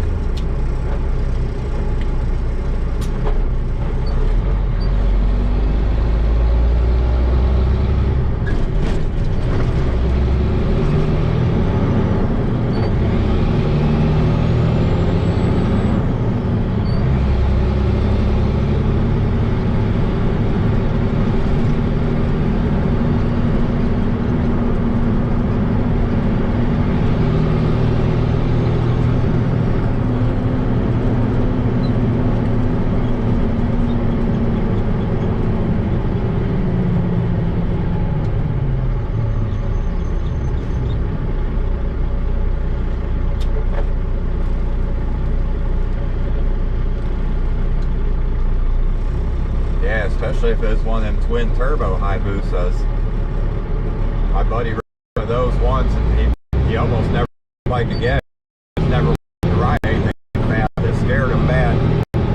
And he rode dirt bikes, but he never did get a street bike. That was probably 30 years ago. He just now got a Harley. Not fast. Well, I mean, not Hayabusa fast. Twin turbo Hayabusa is not the bike for a rookie or a passenger at that point.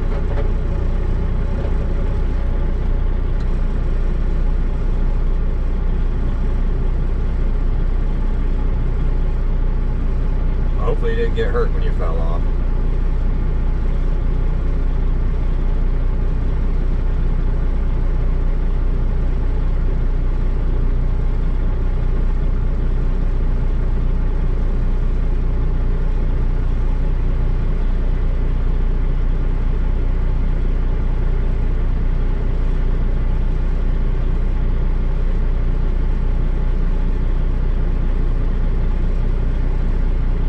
I miss about all the old cars, man.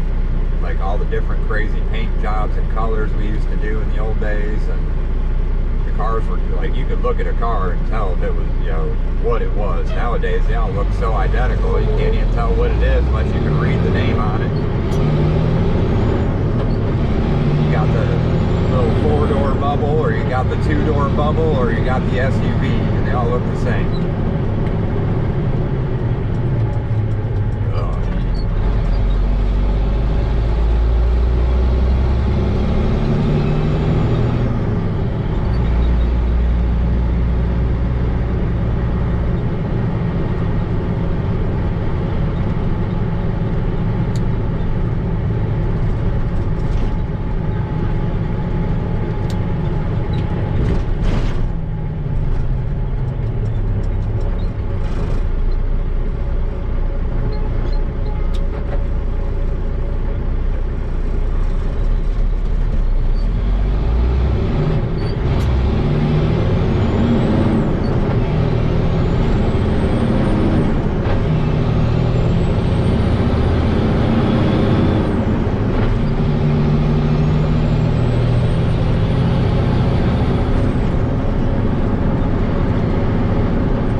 cameras and stuff, they said they're only making certain colors in cars only to help the AI be able to distinguish each individual car by these couple colors. They said the AI can't see all the different colors they are, so they're only making them shades of gray, green, blue, and something. I'm like, what the hell? For AI?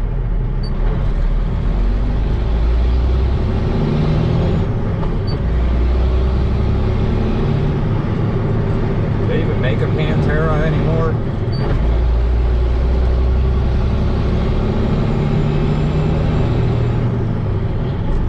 Which is funny because of the music band Pantera, but no, I'm talking about the car.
up and crazy.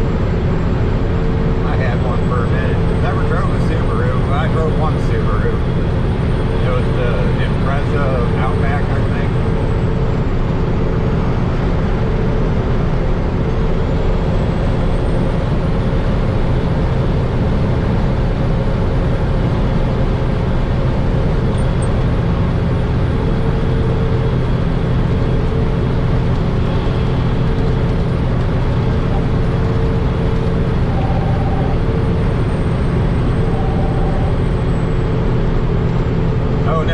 This is not a bad call. Go. Are you getting the price? I was going to call you, but I was like, there's no way they're going to have another load over there. No, that's it right there. We finished that one side. It's pretty much filled my whole trailer. Good deal. Are you on your way back? Yeah, I'm on the 4 lane right now. Gotcha. All right, man. Well, Alright, have a good weekend. you too, man. Thanks, dude. See you, bye.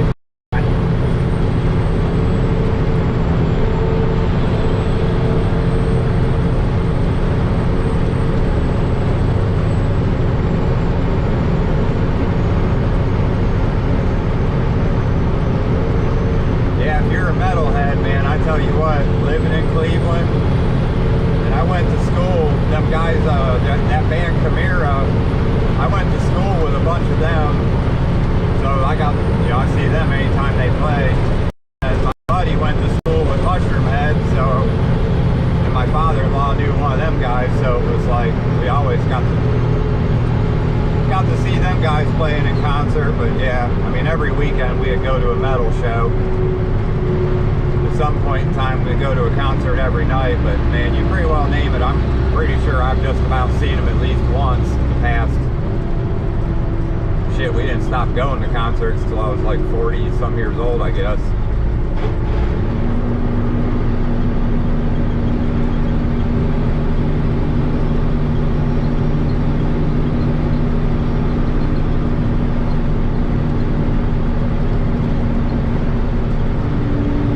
Yeah, right.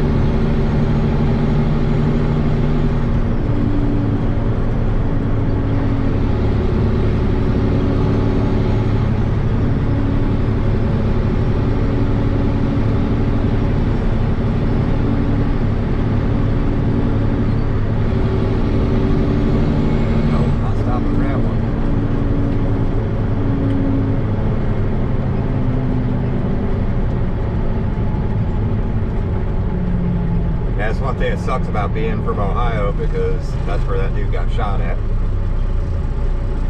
And actually, I'm pretty sure I was at the club he got shot at. Not when he got shot, but I've been to that place before we moved down here.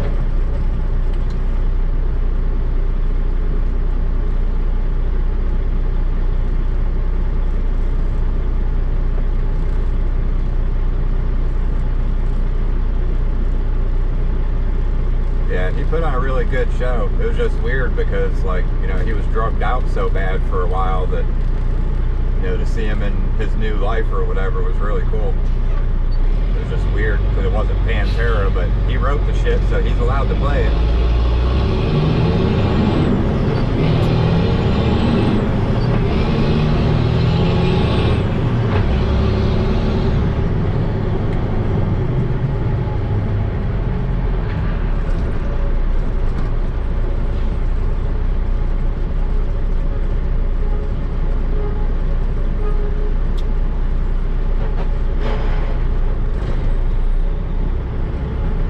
No doubt.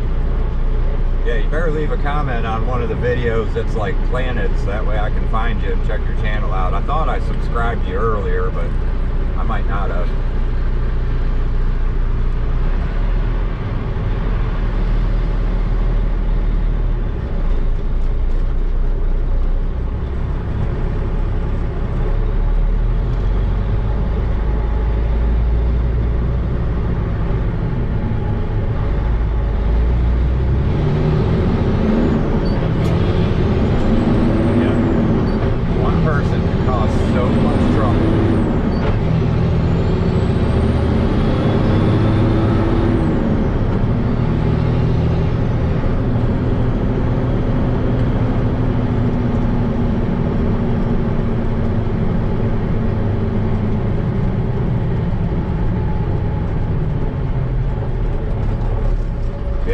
especially that venue in Columbus or whatever where it happened at.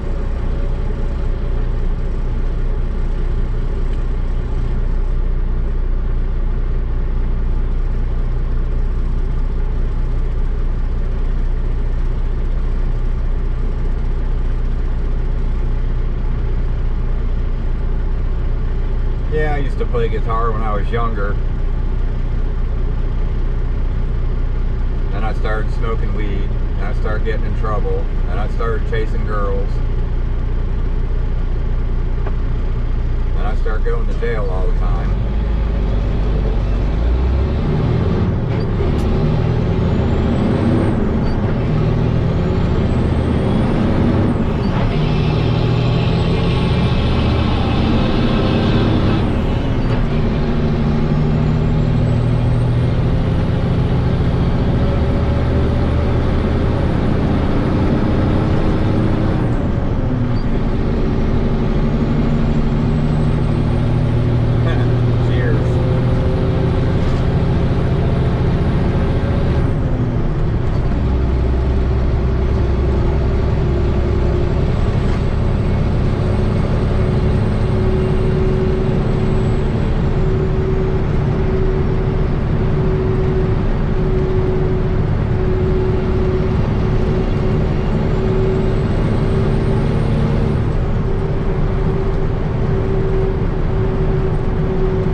Both ways, man. I mean, it could be good vibes or it could be bad vibes.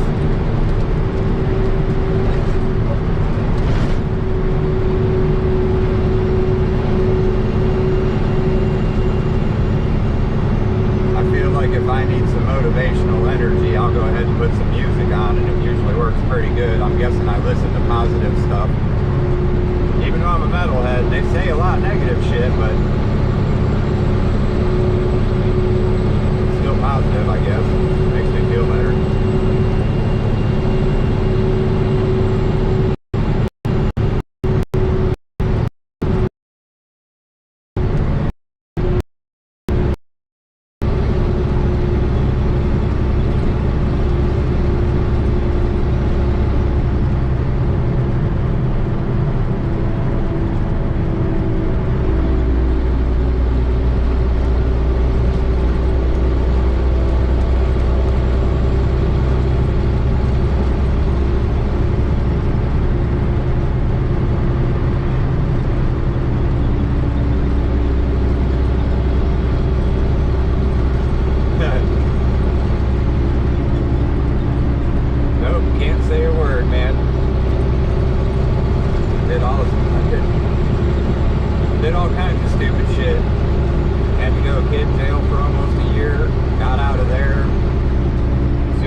Get out, oh, they'd get me back in there within a week or so. I'd do something stupid.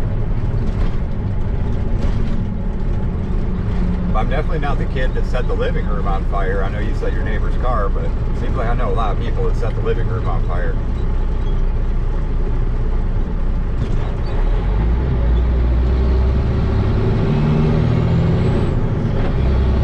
Yeah, and I don't know if they're still doing it with the rap music, but it was like you'd swear Big Pharma was paying the rappers to write the lyrics about their drugs, because it was like all the songs all had to do with like Percocets and Darvocets and all. Like, what the fuck? Why would somebody sing about that shit and try to make it cool?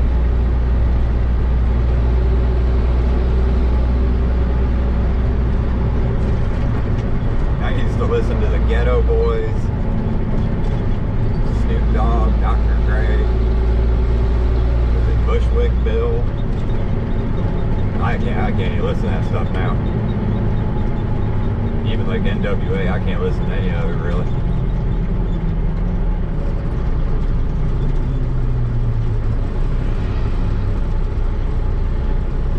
Maybe it just makes me think of a dark time in my life, so that's why I don't like to hear it.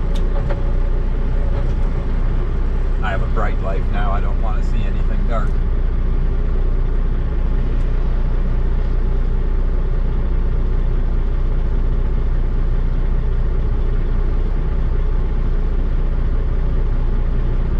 Man, this is a late Friday. I would never work this late on Friday any other time.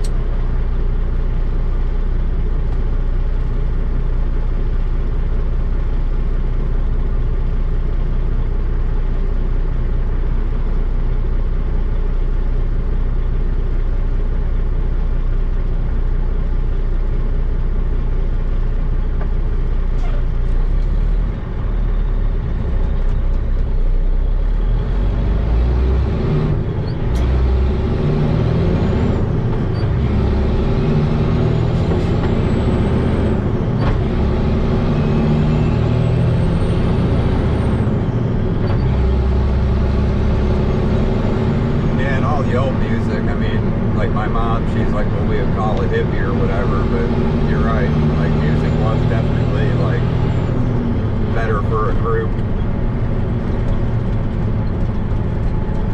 Help people overcome their differences.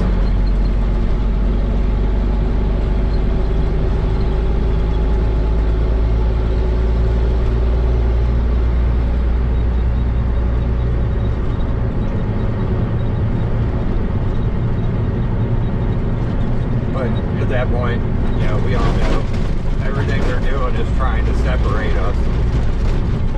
If we stand together, they can't stop us. If they split us up, they'll be able to win this battle. And I'm afraid right now they are winning. They're doing a fucking excellent job of it.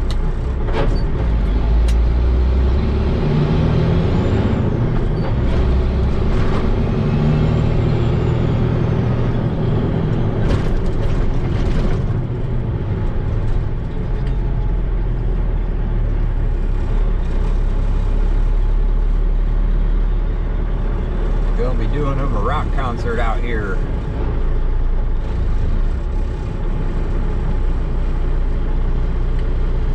Yeah, these yellow things here, we gotta put those up so people can't drive a car into a crowd of people.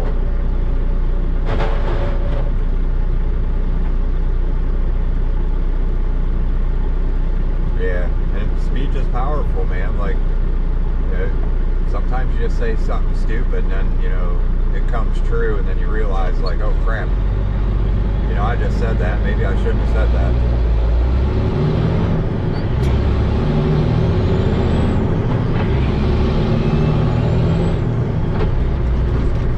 It's another reason I started talking to God, because your speech is powerful. So as you're talking to God and asking Him for help, or whatever your conversation may be about, just the fact that you spoke about it is automatically changing your own thought pattern to correct a situation that may never happen. Yeah, divide and conquer. Exactly what they're doing right now.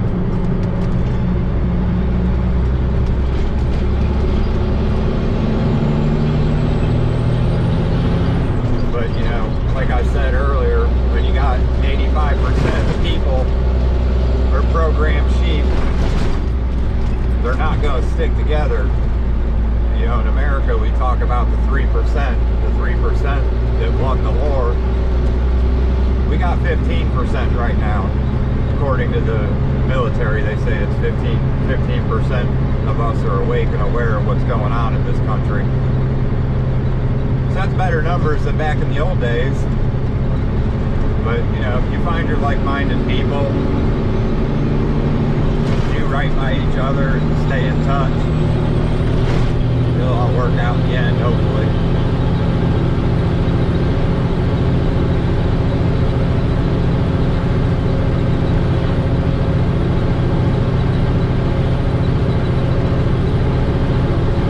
We're about to be in the buffer zone. Buffer the live stream slayer.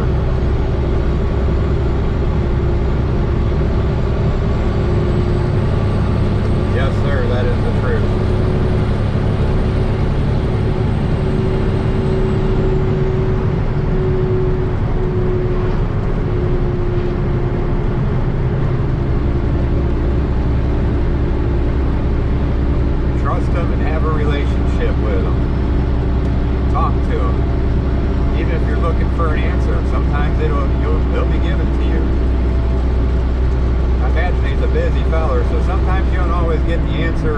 you were looking for, or you don't get the answer when you needed it.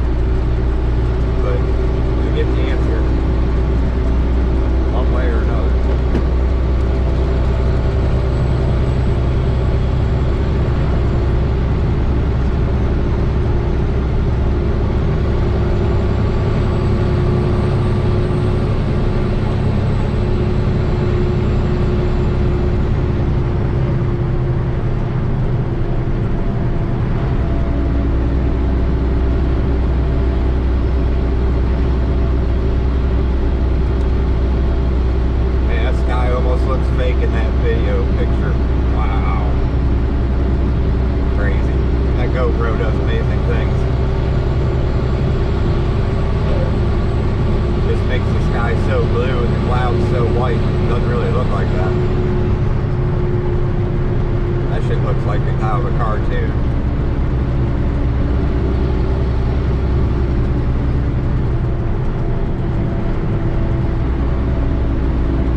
You guys ain't in America anymore. Hell, we need more people like you here.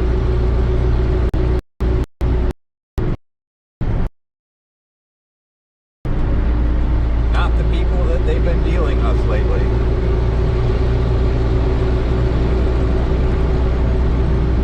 Yeah, we're probably gonna buffer when we go under these big ass power lines. Weird shit.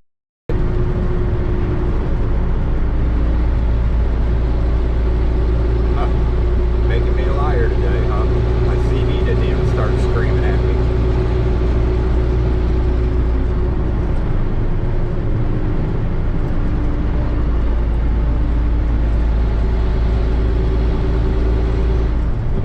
Yeah, I don't keep mine closed. I mean, it's kind of shitty. Mine's with all my guns.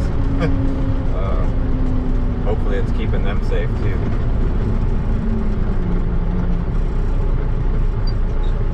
But I do, I get into the Old Testament part of it. I really haven't left that first section of the book, like the King James or whatever. Not the Old Testament, King James, not the New Testament.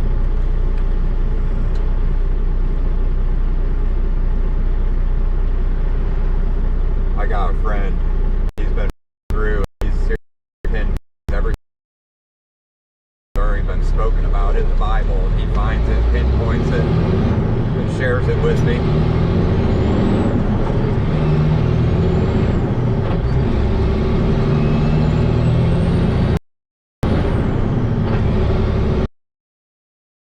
That's what's messed up. My buddy from Germany, that's how he was here with a work visa. He renewed his visa, that law, like a week or so before they changed the laws over here. He had a job with everything, but because he got in trouble, he got in, had a couple traffic tickets from 20. They went to his house, kicked his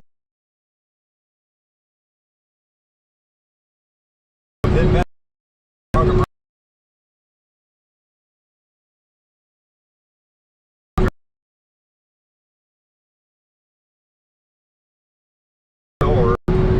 He had to go for anything to do.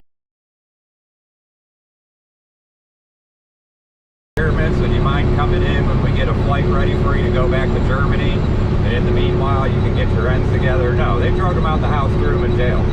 His wife had to sell all their shit, sell the house, find a place to live where she could afford to save up all the money to meet him in Germany with the kids and the rest of the family. Like, yeah, it was just stupid.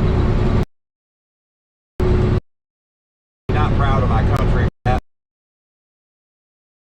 proud of for some of the, I'm proud of my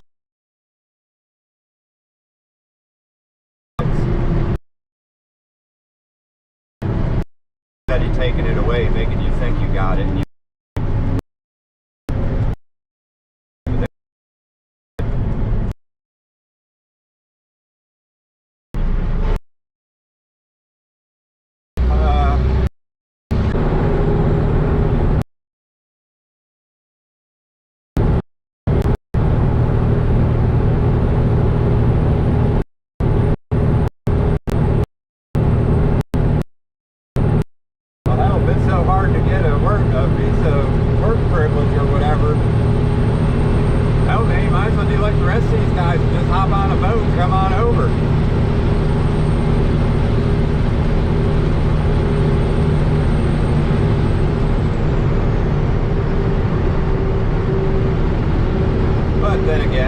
probably think you're a terrorist or something because you don't meet their criteria.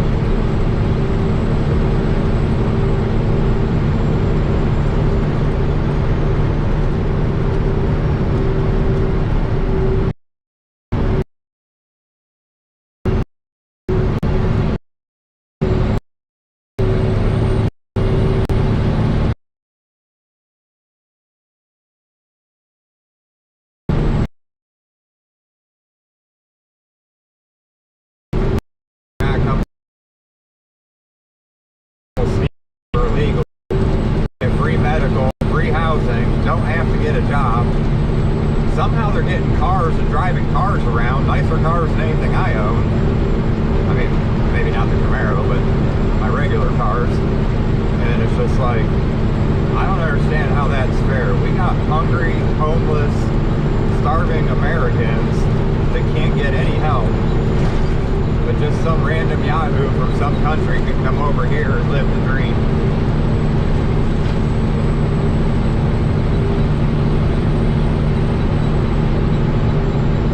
It's like I could bitch about forever, but I don't really want to be negative.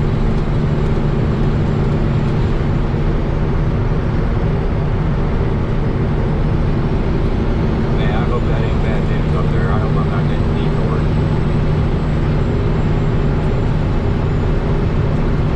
No more detours. On my way back to the shop, grabbing my check. I am out of here.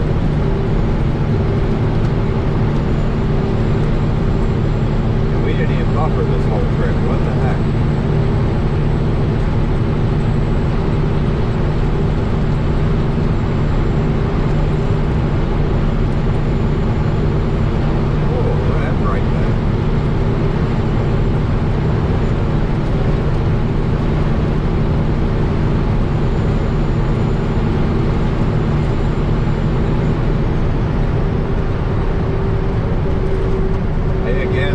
Guys, please just leave some kind of a comment. I don't even, you can just put an emoji or a symbol, but leave some kind of comment on any one of the videos that's already posted. Because after this live stream turns off, I'm not going to be able to find you guys. And if you create content or not, I'm going to subscribe to you just because you were here watching. I try to subscribe to everybody who subscribes to me. Because you subscribe to me, shows that you're interested. I'm interested in what you're doing. If you're making content, I want to see it too.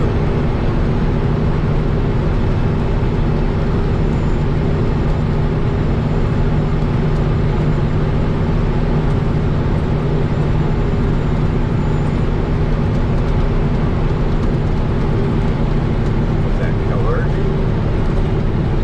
I don't know what that word is. I'm not that educated, I don't think. Calurgy or but all of us conspiracy guys around here, we know to look up Agenda something, and right now it's Agenda 2030, I think is the new one they're on. But like their Agenda 2019 basically laid out the COVID plan. So it's all in the works. They know what they're doing. And they're telling you what they're doing, but they're not telling you to your face. You gotta go find it. You gotta put the footwork in to find that stuff. Me, I'm not much for putting that footwork in. I wait till I hear somebody say something, and then I go full send and start digging.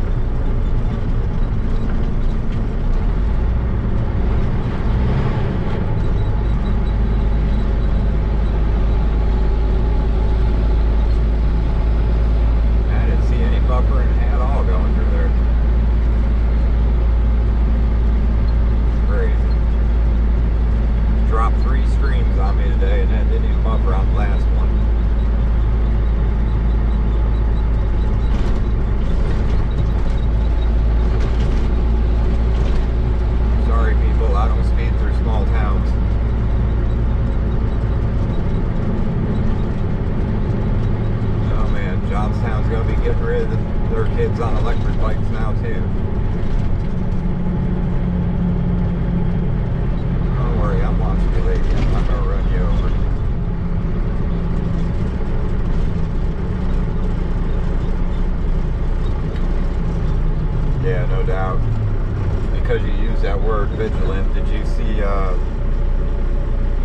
y'all watching, did you ever get a chance to watch that civilian or citizen vigilante, U-Bowl? I mean, it wasn't the greatest movie of all time, but U-Bowl's got a weird way of putting those movies together. If you haven't seen that citizen vigilante, and if you have seen it, either way, you need to look up Rampage. And I'm not talking The Rock, Dwayne Johnson with the big stupid monkey. I'm talking about there's a movie called Rampage by U-Bowl, and it's basically like a very detailed breakdown of another citizen vigilante, but it was kind of off the deep end here and there, but it's a badass flick.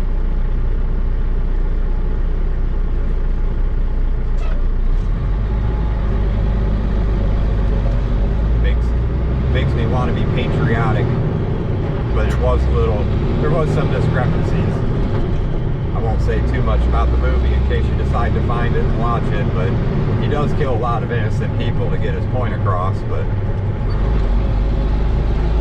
his point was made and wonderful things happened. So yeah, just like everything, you know, the tree of liberty needs watered with the blood of us patriots every now and then, so I get it.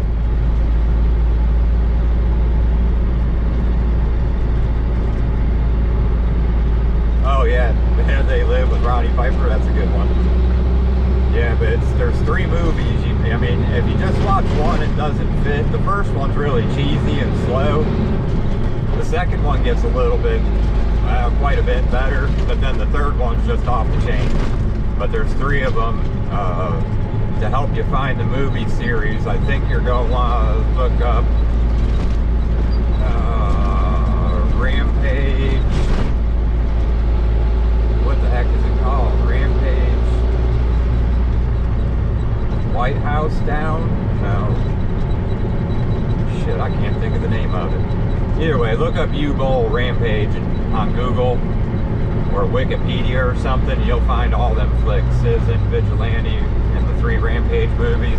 And hell, he might have even made more. He hasn't made a lot of movies, but now that I'm sitting here thinking about it, I think I'm going to go check it out and see if I can find any more by him. Now that he did that Citizen Vigilante, it seems like he's still making the same kind of movies. And I want to watch more.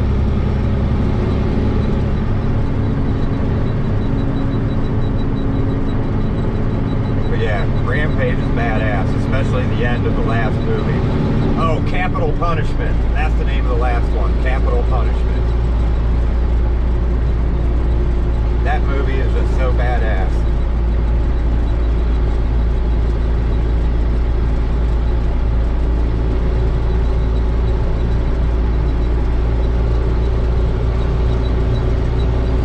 Pretty sure that's the last one.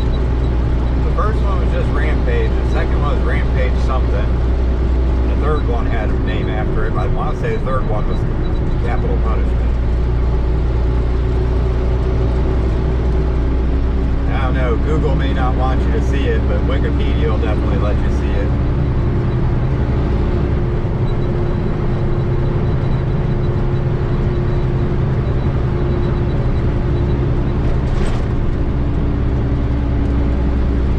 Yeah, when I watched the first movie, it was pretty entertaining. Then I watched the second one, I started figuring out what was going on, like what the whole plot was, to the point where the third one, when it came out years later, I was right on top of it. Man, it makes me shake. Gives me goosebumps. This is badass.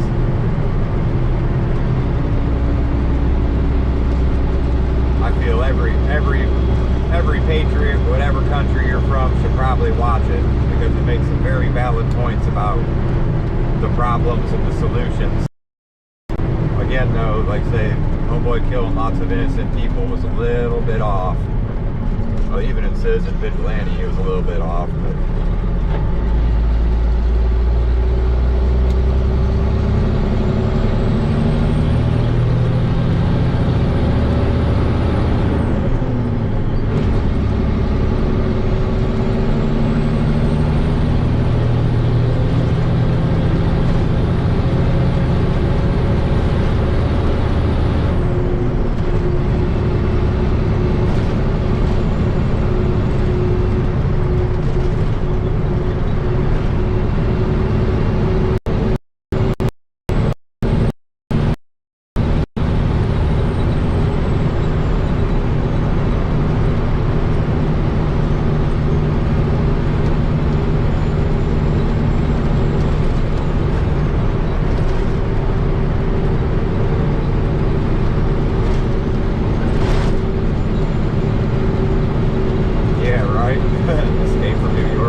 bunch of chickens in a coop. That's what they're building everywhere I've been driving today. If you look around, that is exactly what's happening all around everything here. Everything's becoming a 15-minute city. Why would you want to leave? It's just like the chicken in the coop. You got your water, you got your food, you can sit there and lay eggs. Why the hell would you go anywhere? Open the coop door. The chickens don't leave. They don't need to go out there. They got everything they need right in that little box.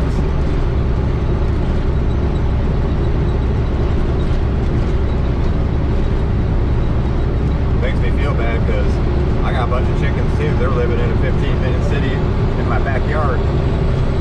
Probably more like a 15-second city, but I finally got a hen that's sitting on eggs, but nobody's fertilizing her. I got 2 roosters and ain't none of them getting her pregnant. So far one batch did not hatch.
Find that hard-working person that takes care of himself and knows about how to handle money and how things work.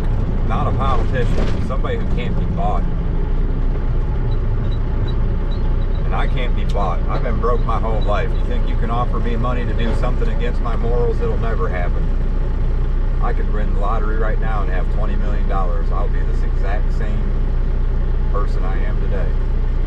Hell, I worked 50 years to get to who I am that I am today. I don't want to be anybody different. And no amount of money is going to change me. But I'm not a politician. So, politicians, they'll sell their soul right out.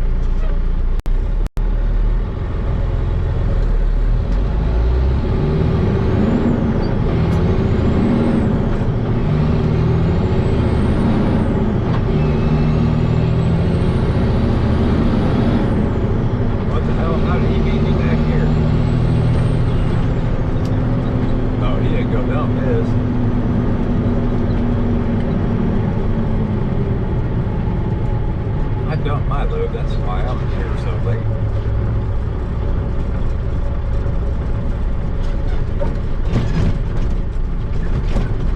We're almost out of bullshit at the shop.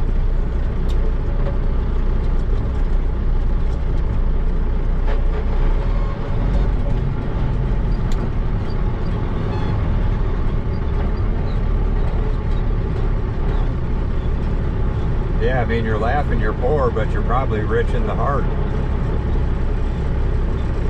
You know, anybody knows me, I mean, my nickname's Asshole because I'm kind of a dick, but at the same time, like, I may be a dick, I may talk like an asshole, but I'll be the first motherfucker to jump in the water and pull you out. I'll be the first motherfucker to rip my shirt off of my back to tie up your wounds or whatever.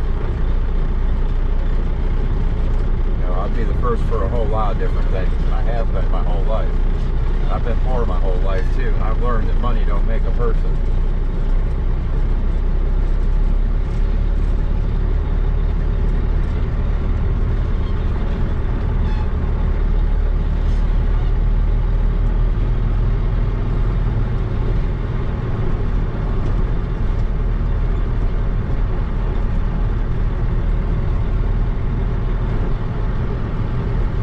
Jeep powered.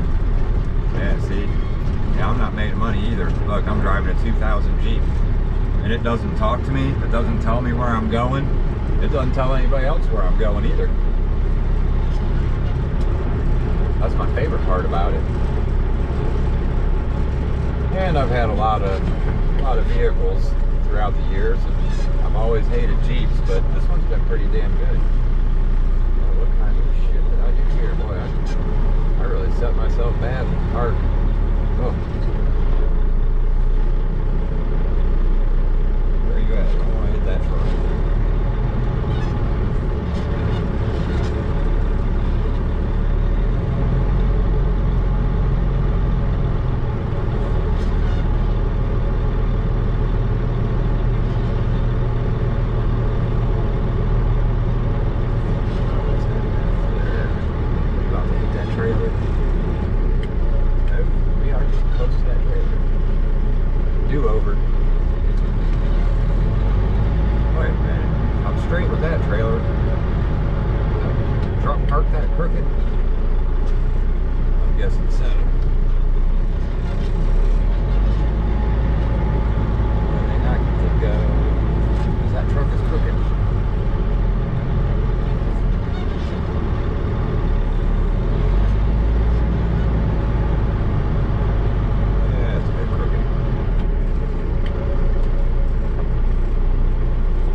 So I can't wait to drive that Camaro. I'll be driving that Chevy truck too. If my boy don't get his ass together and get the paint and get that thing put back together, then I'm going to do it. And if I do it, I'm going to drive it, and he's going to be ass out.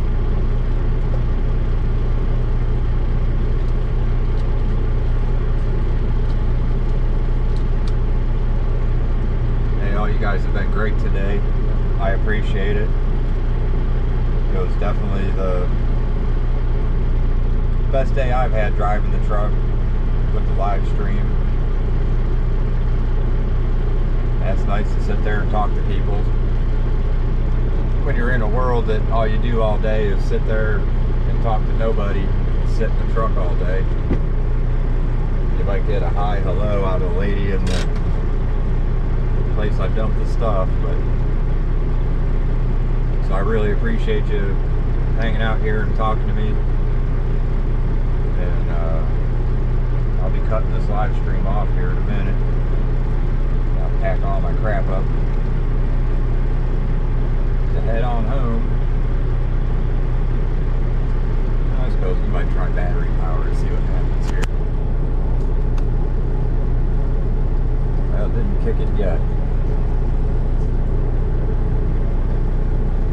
Unplug that. Hopefully I got enough battery. Oh yeah, I got full charge now.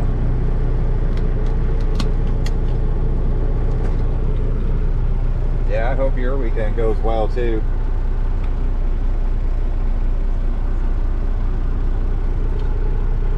Here, we'll do the screwy thing and see if it messes with the YouTube.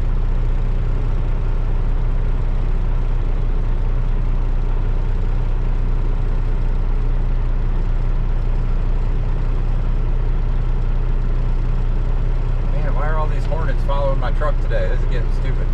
Oh, here we go. Let's see what it looks like.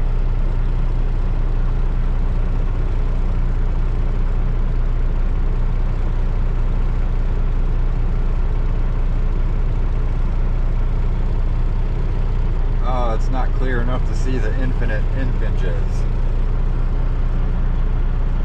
Won't do it. Alright, well again, thank you for keeping me occupied on this live stream. And I will be here all next week doing the same thing all over again. So if you're bored and you want to chat about some politics or whatever, yeah, oh no, thank you, Sad Mark. Thank you, Chris Ayers. I really appreciate you guys. Really, really do. And I forgot the name of the other one. I can't find it in the chat. I don't know if they're still here or not. But at any rate, I'm out of here. Y'all been great. Thanks again. Please leave a comment somewhere so I can find y'all when I get home tonight. Have a good weekend.